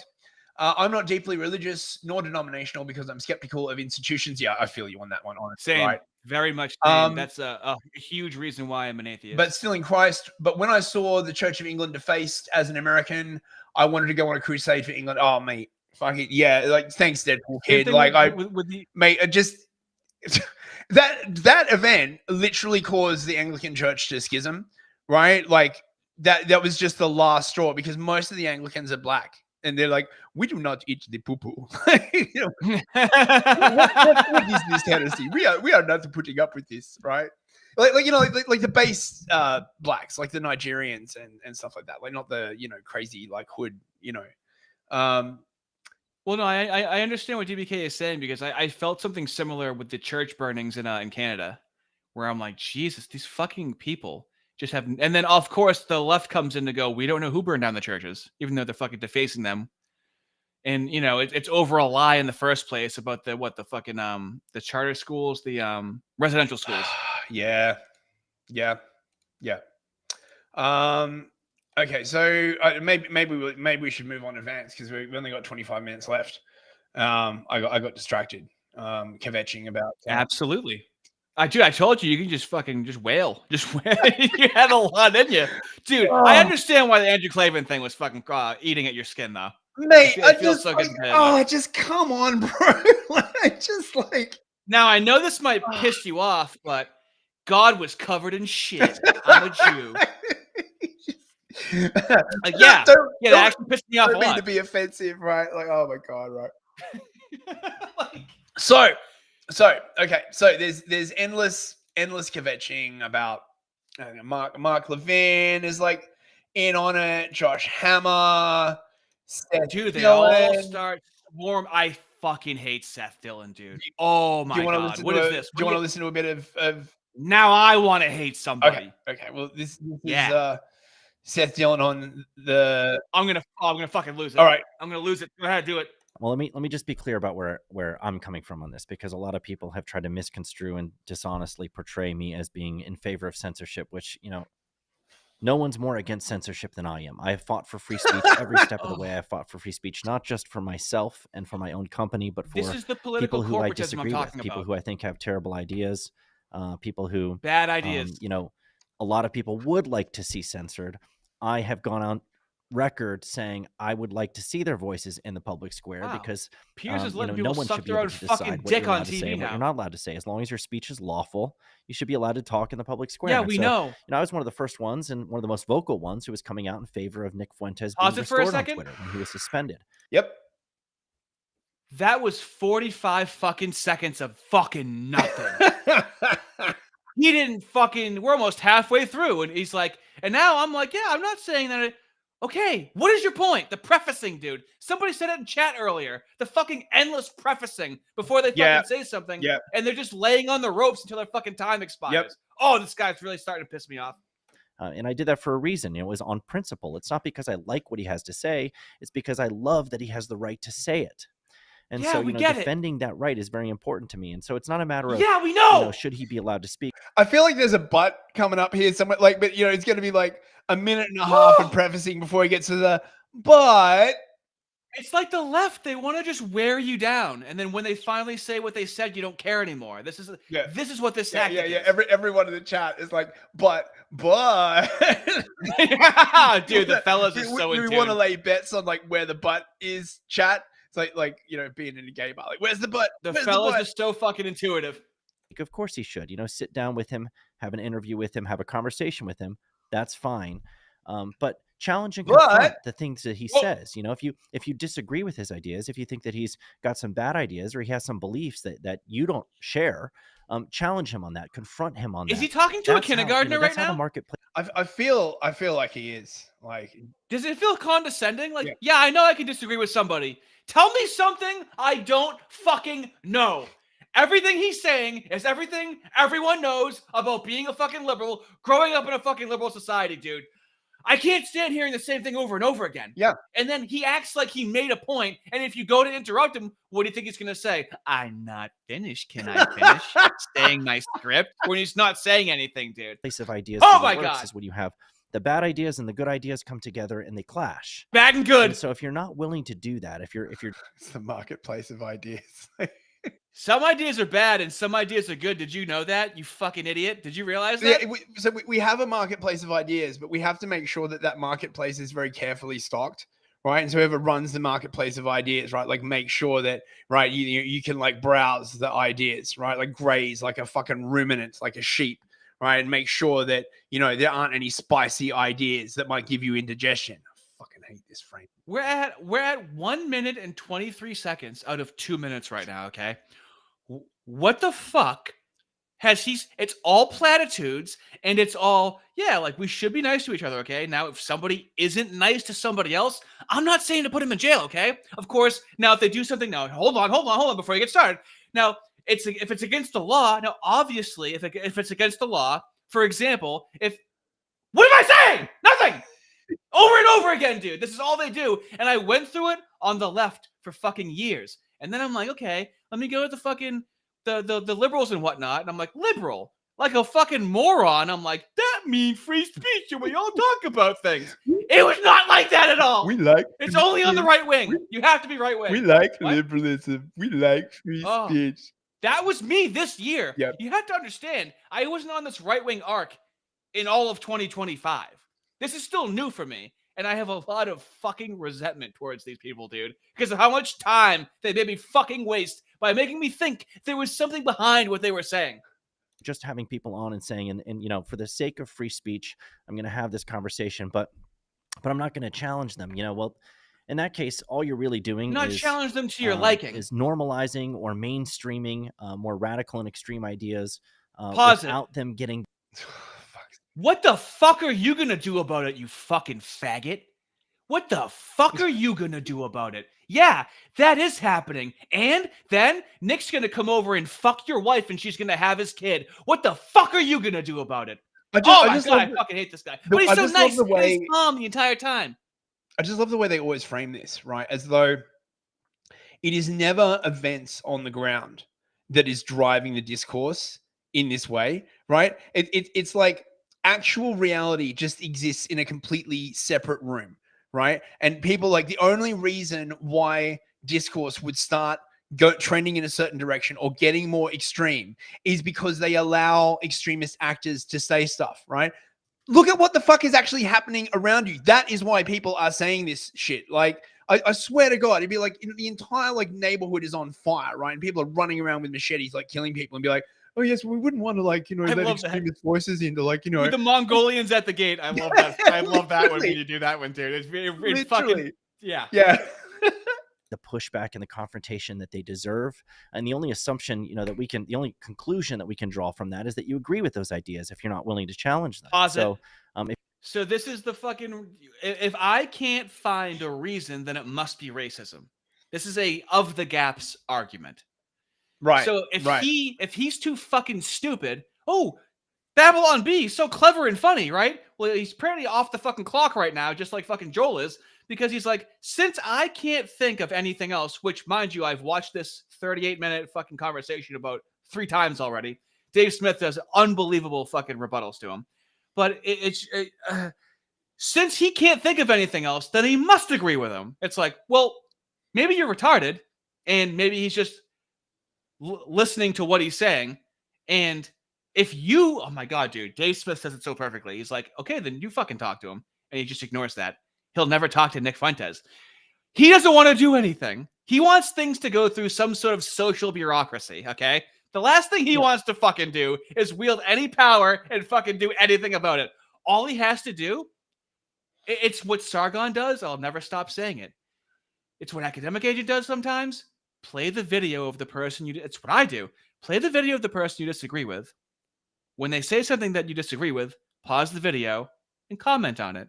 And if you have time, you fucking pussy, add some receipts in there as to what it is. It's the easiest thing in the world to fucking do, and only a propagandist does what this fucking pussy is doing. But what really pisses me off is he's talking like this the whole time. What? Oh, but to a normie, if I'm having this irate reaction at him, they're going to think I'm unhinged, and I am, and I don't care because I fucking hate him. But he's just the whole time. He's just going to sit there and talk like this and not actually say anything and be absolutely fucking neutered. We better watch it. Oh, he's dangerous.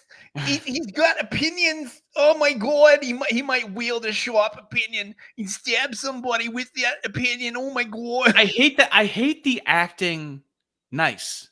Because, like, for example, Ben Boyce is actually nice, but has right-wing opinions and pushes back. I just feel like a lot of people don't understand the difference between Ben Boyce, who a fucking kosher centrist will call a literal demon because he posts a fucking meme, and then this guy with he's all temperament and tone, and he's very concerned the entire time, but he's never going to fucking change anything or fucking do anything or have an actually, it's no problem for him to show his fucking face and name because he's never going to say anything that goes against the fucking narrative.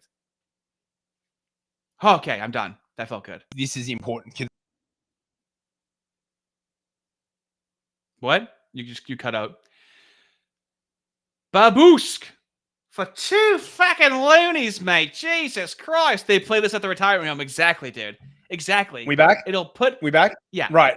It puts the old people to fucking sleep. Like, this is meant to put people into a trance. This is the new age CNN in a fucking airport. And it's this guy who's in charge of conservative comedy. Now I'm really done. Okay, go ahead.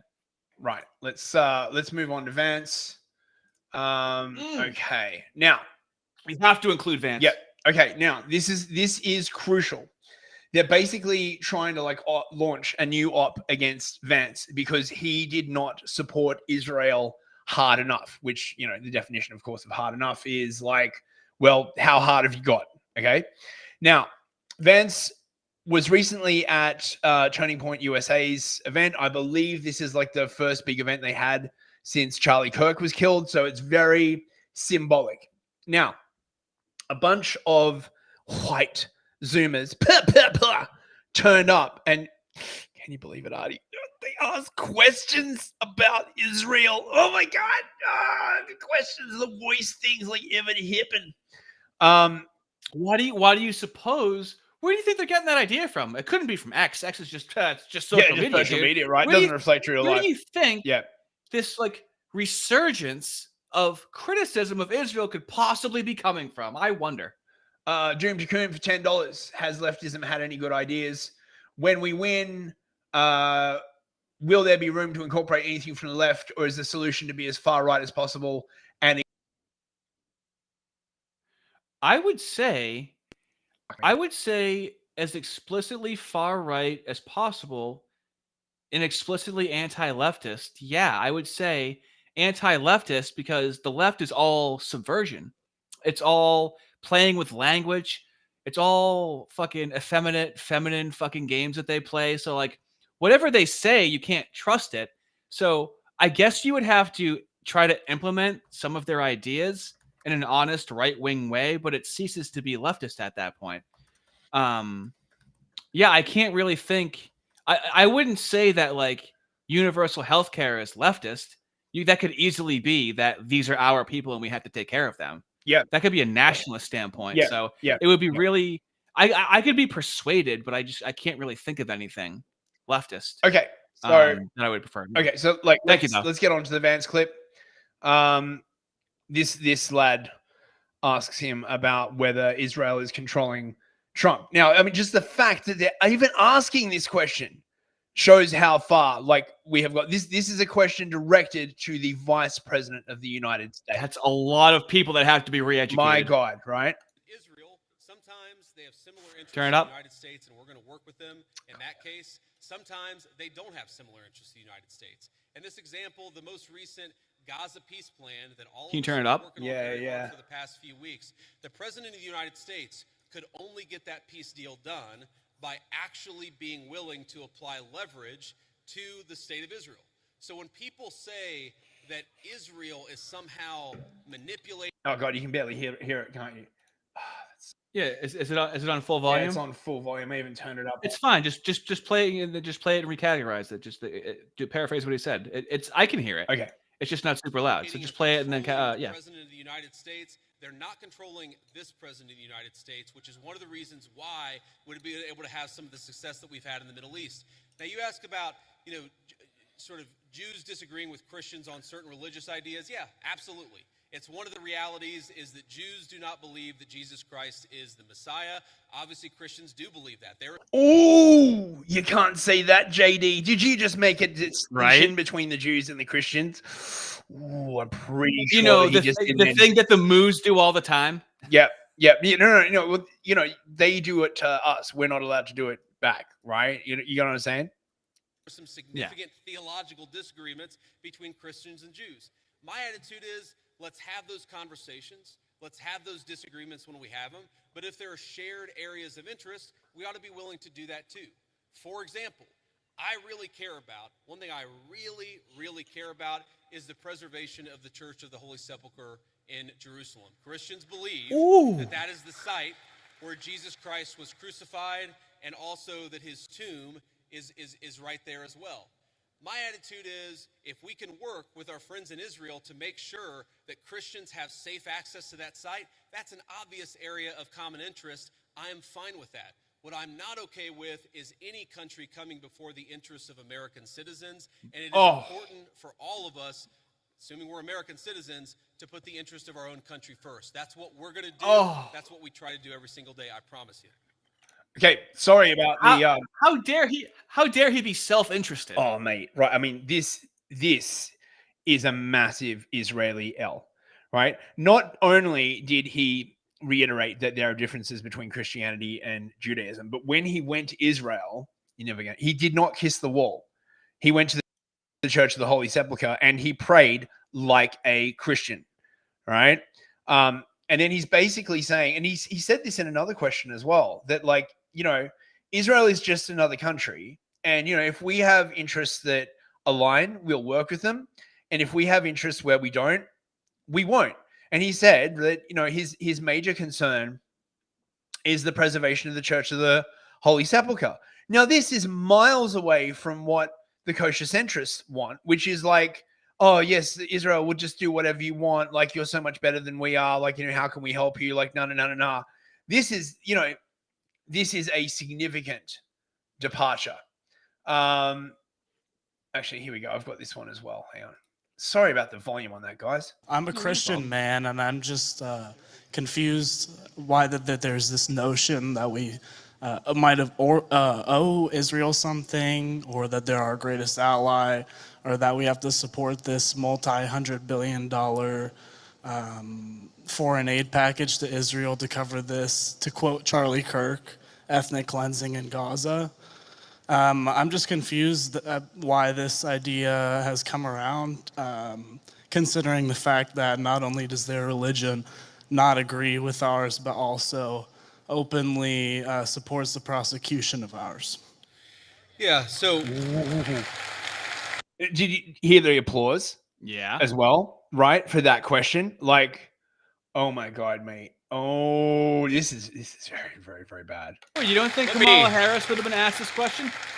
Let's say a few things about this. First of all, when the President of the United States says America first, that means that he pursues the interests of Americans first. That is our entire foreign policy. And that doesn't mean that you're not going to have alliances, that you're not going to work with other countries from time to time. And that is what the president believes, is that Israel, sometimes they have similar interests to the United States and we're going to work with them in that case. Sometimes they don't have similar interests to the United States. And this example, the most recent Gaza peace plan that all of us have been working on very hard for the past few weeks, the president of the United States could only get that peace deal done by actually being willing to apply leverage to the state of Israel. So when people say that Israel is somehow manipulating or controlling the president of the United States. They're not controlling this president of the United States, which is one of the reasons why we'd be able to have some of the success that we've had in the Middle East. Now, you ask about... Bro, I mean, just the fact that he has to respond to this question, right? Yeah. But look, listen to this. This is insane. I'm thrilled to hear you articulate Christian values on a stage like this, and to remind us that things we take for granted and things we value so much have a Christian origin. So thank you for that. I really mean that. However, so much of liberalism, by the way, so much of the far left is a sort of, if you really pay attention to it, it's a kind of perverted version of Christianity. Dude, he understands the assignment. He understands the fucking assignment. Oh my God. How can you say that, JD? Don't you know that, like, oh, mate, mate, every single time he fucking opens his mouth, I like Vance more. Like, holy crap. Like, there's nothing wrong, of course, with focusing on people who are disenfranchised, for example. That's the focus of liberalism. But if you completely separate it from any religious duty, any civic virtue, then that can actually become, for example, an inducement to lawlessness. You can't just have compassion for the criminal, you also have to have justice too, which is why I think that a properly rooted Christian moral order is such an important part of the future of our country. But sorry, I interrupted you, go ahead. Had to get it out. That's what's important too. He couldn't wait until he was done talking. He's like, this is important, I have to say it right now. So the kosher centrists immediately leap into action. It's the second time they've been in the kosher bat cave this week, right? They're running ragged. My timeline was full of this shit, right? I think JD Vance is playing a cynical game and miscalculated. The Tucker Fuentes stuff isn't going anywhere. And now that the VP has flubbed that collegiate Groiper's question, he owes the public some clarity. The VP needs to confront the right-wing anti-Semites. It's that entitlement. He fucking owes them. Like, I hate it when the fucking kosher centrists will, like, tag fucking JD Vance or fucking tag whatever person, like, they're going to respond. Tag Matt Walsh. That's just an antagonistic tactic. That's just to fill up the space of their notifications. I'm not sure where this article is, but this is basically, right, like this guy, like, kvetching, right? Yeah. Vance could have been more combative and rejected the premise forcefully, deterring any other clowns from trying to hijack the vice president's event. These are American citizens, right? Like, what the fuck is wrong with, like, oh my, just, you see what I was saying about, like, how these people are just completely denied representation? Yes. You're not even allowed to ask the goddamn fucking, who do you Well, now you owe. Who do you think you are to ask such a question? How dare you? Do you know what another word for owe is? You already are incurring a debt. You already owe something. How the fuck do I already owe something? He should have corrected the kid, obviously. Right? Like, he should have just lied. I mean, it just it's fucking bullshit, okay? So all of a sudden, Vance has gone from front runner to unelectable, in my opinion. Oh, gee, what a fucking surprise. Max Don't Abrams. forget. Is he from the Connecticut Abrams? Yeah, that's right. International security professor, author of book on terrorist dynamics. Don't forget, no Dem was never going to vote for him. So the last thing he should have done is divide conservatives. Really dumb status. Dude, they're already divided, right? Like, they're just doing this tactic of just, like, pretending that the thing hasn't happened. And if they just, like, pretend it hasn't happened, it'll, like, stop. And now, of course, immediately underneath, there's another option. DeSantis 2028. Yes. Fucking right. So this is the play. Okay. They're going to telegraph the play, like, right here. They're going to try and make Vance bend the knee. And if he won't bend the knee, they will support DeSantis. Dude, DeSantis wore heels. I don't know how he's going to come back from that. Now look at this, right? Nick, as always, he knows what the fuck is up, right? Look at this masterful display of political power maneuvering. Check this out. And I'm telling you this right now, and you need to be with me on this. You need to raise your right hand right Crank it. now. if J.D. Vance condemns the Groypers, if J.D. Vance signals to the Israel First lobby that he is condemning the America First movement, then we will not vote for him, we will not support him, and as a matter of fact, we will show up in Iowa, and then New Hampshire, and then Nevada, and South Carolina to make sure that he never gets the nomination. That's the only way we can play this. Because the Israel First lobby and the $7,000 club, they are going to be on his ass. And they're going to be all over him, telling him, if you don't disavow them, if you don't tell us that you stand with us, we will not give you money. We will attack you. They're going to come for him hard. And there's going to be such a strong incentive for him to condemn America First. And he might say, I condemn anti-Semitism, I condemn the Groypers, and he might have some reason for that. But we'll know what the message means. It's a signal. And the signal is, I'm with Israel first. Now, J.D. Vance, I'll tell you this. You don't like me, I don't like you. But if you cross that red line, I promise you, I swear to God, I will be there in Iowa with 10,000 Groypers, and we will be at every event. We will be at every event. And we will be doing events of our own, and we will be knocking on doors, and we will be spending money. I'll be raising money to do it. Many will do it for free. You think they're a pain in your ass? We'll be a bigger pain in your ass because there's more of us, and we want it more. They have the clocks. We have the time. Cross that. Bro, what a fucking banger line, dude. Mate. You guys are just a bunch of losers in your basement. Yeah, we have the time, motherfucker. Yeah. All of it. Just flip it around on them. Yeah, I mean, it's crazy, right? Like, now, this is really... Especially with what we've shown the audience tonight, with how he's been fucked over for the last 10 years, right? He knows how this fucking shit works now.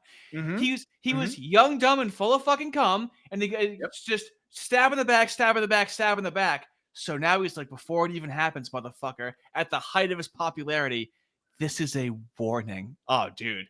Oh, That yeah. just got me fired up. I gotta hit the gym right now. Now, look at this, right? JD Vance just posted this. Happy Halloween, right? Yeah.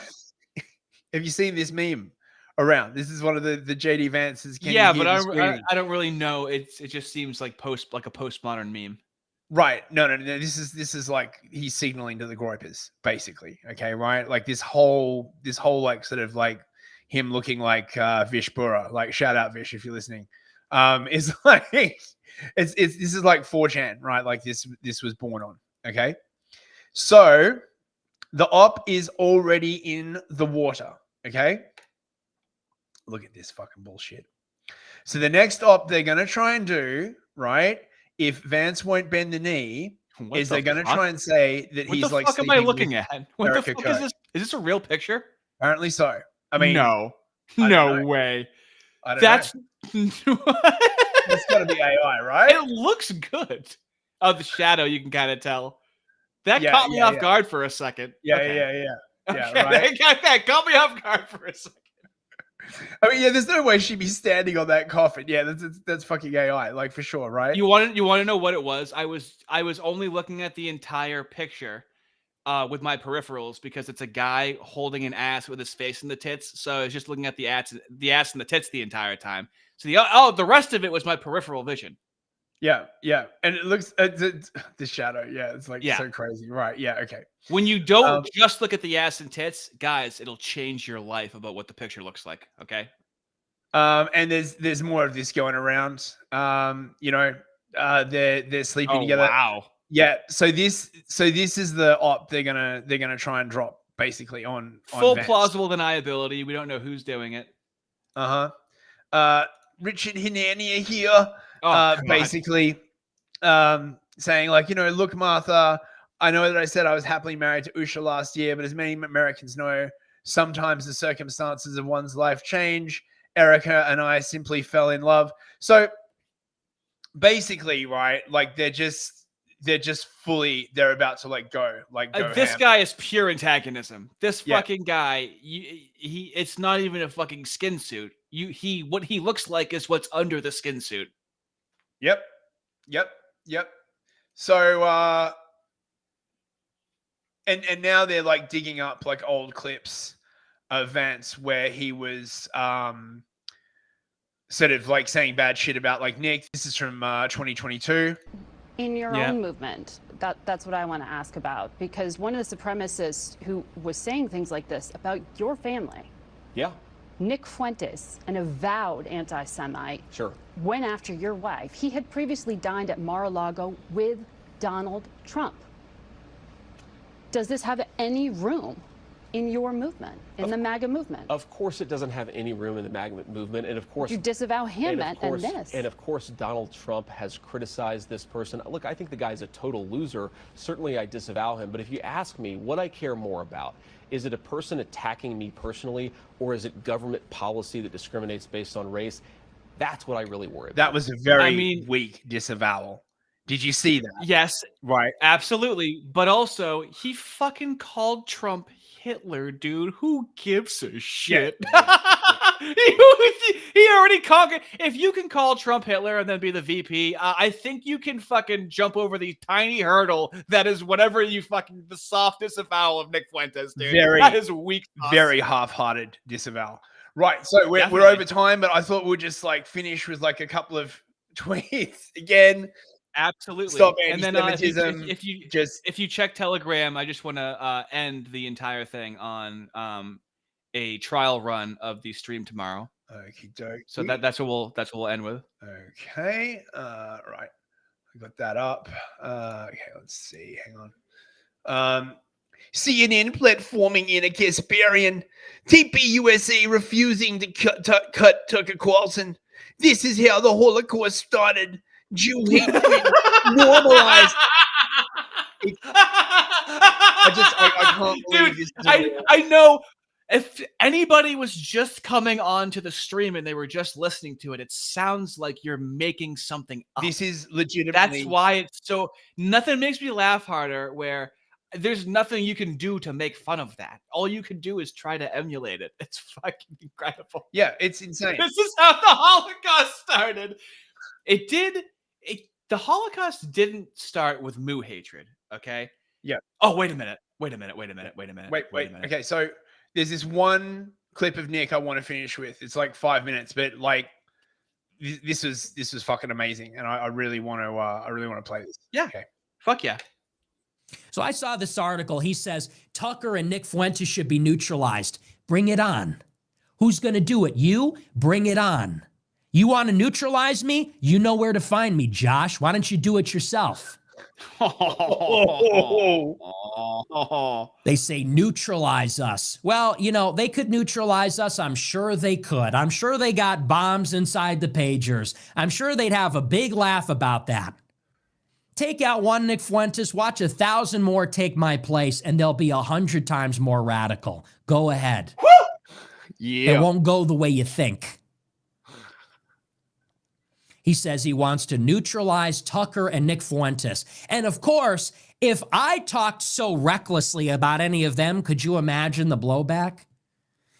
Could you imagine, God forbid, if I went on my show and said, Mark Levin needs to be neutralized? Could you imagine I would be hunted by the FBI? And rightfully so. Think about the climate we're in. Think about the climate of political violence. Think about the climate, how intense and polarized and angry, how much tension there is in society. Rightfully so. If Zohran Mamdani, if AOC, if me, if Hassan Piker, if Tucker said Mark Levin, Josh Hammer got to be neutralized, could you imagine? The FBI would be knocking on our door in 30 seconds. But they get away with that like they get away with everything because there's no rules for them. Yep. The way they lie, like he did throughout this article, the way they defame, they're calling us Nazis. He's like Adolf. He's a Jew. Pause it for a second. The way they call for. Yeah. This is This is like what James Lindsay says, like what woke behaviors are. Woke behaviors are moo behaviors. Yep. This could have been a trans activist. This is what we went through during COVID. This is what we went through in 2017. We are highly tuned to these tactics at this point. Yep. And the line in the sand was the fucking kosher centrist, where it's like, oh my God, Yep. it's been the moose the entire Yeah, time. yeah. That's been my awakening in the past few months. I can't believe that when I look back on all of this, it was actually James Lindsay that radicalized me. I'm so weirded out. James Lindsay, we don't have this stream without James Lindsay. Because it turns out that we met through James Lindsay. It turns out that hypocrisy is actually a highly radicalizing force, right? Like, so COVID really demonstrated this to me, right? Like, most of what really fucking pissed people off was the hypocrisy. Not quite like hypocrisy is highly, highly motivating, right? Because people fucking hate that. Censorship, the way they call for violence, the way they gloat about death and destruction, nobody else would get away with this. How is it possible? Levin still has an audience with Donald Trump. And Josh Hammer is still on a syndicated radio show. It's time for these people to be canceled. And by that, I mean, when is the pressure going to come for Salem Radio? Cancel your Salem Radio subscriptions. There needs to be a public pressure campaign. You can't go around saying we're neutralizing people and keep your book deal, keep your radio show. It's time for cancel culture to go in the other direction and for people to say, you know what? We're done with this shit. We're not putting up with that. You want to have a difference of opinion? This would, James Lindsay would consider this. See, he's being woke. And it's like, well, they're bringing up killing him. That's different. Can we add like a step one is we notice a similarity. So step two is, well, what are the differences and what is the weight of it? So is assassination woke? Right, like I'm really curious. Right, is state-sanctioned assassinations, is that woke or not? Right, like Fragile thinking for $2, mate. Want to support you guys? Thank you very much, much appreciated. Just so you know, when you support this channel, that money is reinvested back into the channel. Been doing this pretty well for maybe like 4 to 6 months now, and I got a massive upgrade to my computer where I'm going to start to being able to do probably some more live streams and stuff. So it is reinvested into the channel. The more fun you guys have, the more crazy shit I think of to do. So thank you very much. Okay, let's finish this off. Absolutely. And that's fine. Honest to God, if you want to go out there and say, I support Israel, that's your God-given right, just like it's mine to say we shouldn't support Israel. Jew hater! But these people have pushed it to the limit with the lies, the bullying, the intimidation, the threats of violence. It's not. Did it pause? I think it paused. So also, well, he's coming back. What I wanted to pull up was the idea that Germans, this is from online, the idea that Germans were normal people, and then one day they went absolutely crazy and started randomly hating moose for no good reason, and then they calmed down and now they're normal again is hilarious. It's just for no reason, but it's okay. Everything's fine now. Everything's rectified. Even though we had the left complaining about slavery from 400 years ago, now everything is completely rectified from less than a century ago. I thought that was funny. I cannot post anything up there. There he is. We back? Yep, you're back. Go ahead. Sorry about that, man. Fine. Go.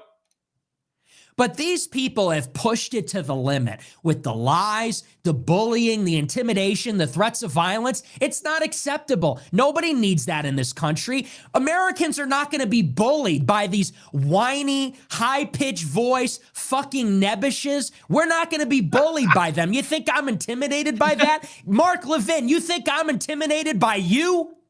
I'm Italian. We're not intimidated by you.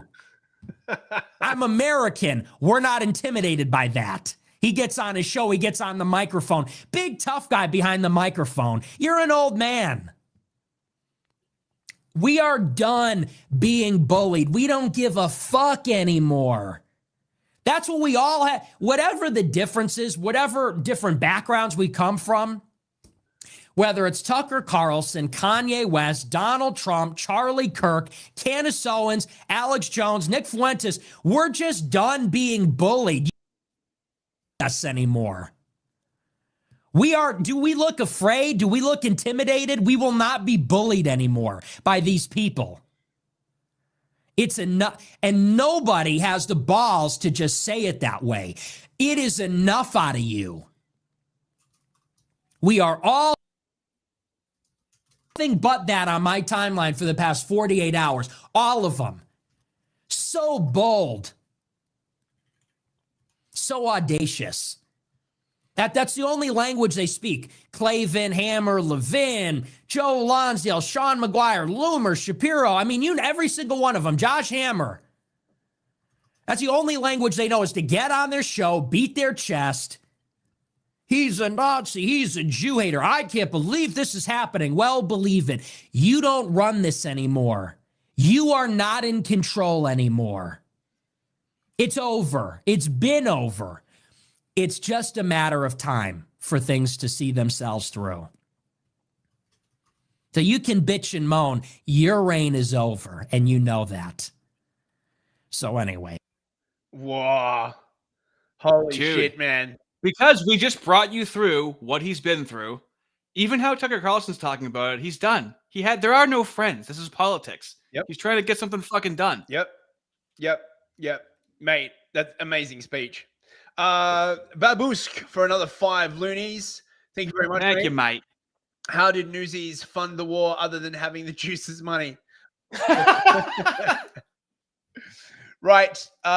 Okay, so you wanted to like finish on this. This is a promo for your stream tomorrow. Is that right, Adi? Oh, promo. This is me just trying it out. Okay. Okay. So it's gonna be so I'm gonna be retardedly trying to figure out what I'm doing, streaming on the back end. It's really just gonna be fucking hanging out and trying some stuff, asking you guys to participate so I can see how alerts and things are being set up.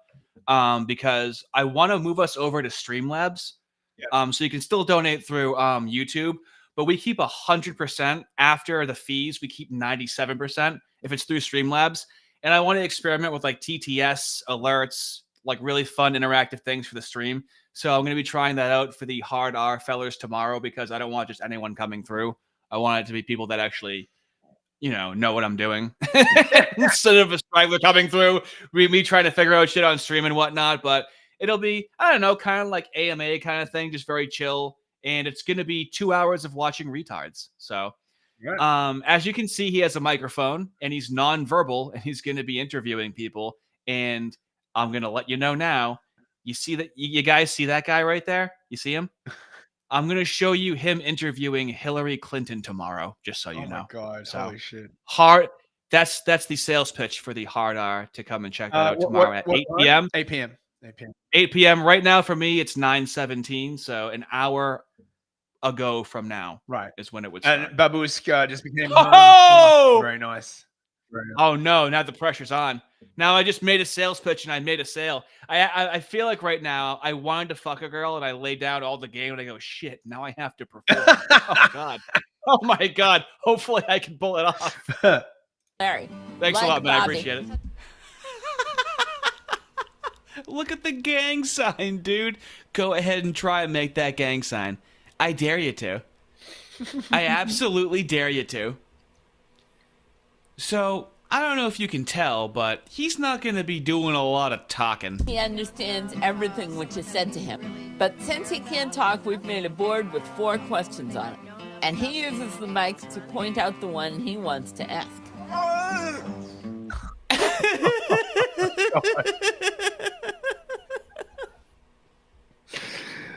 Oh.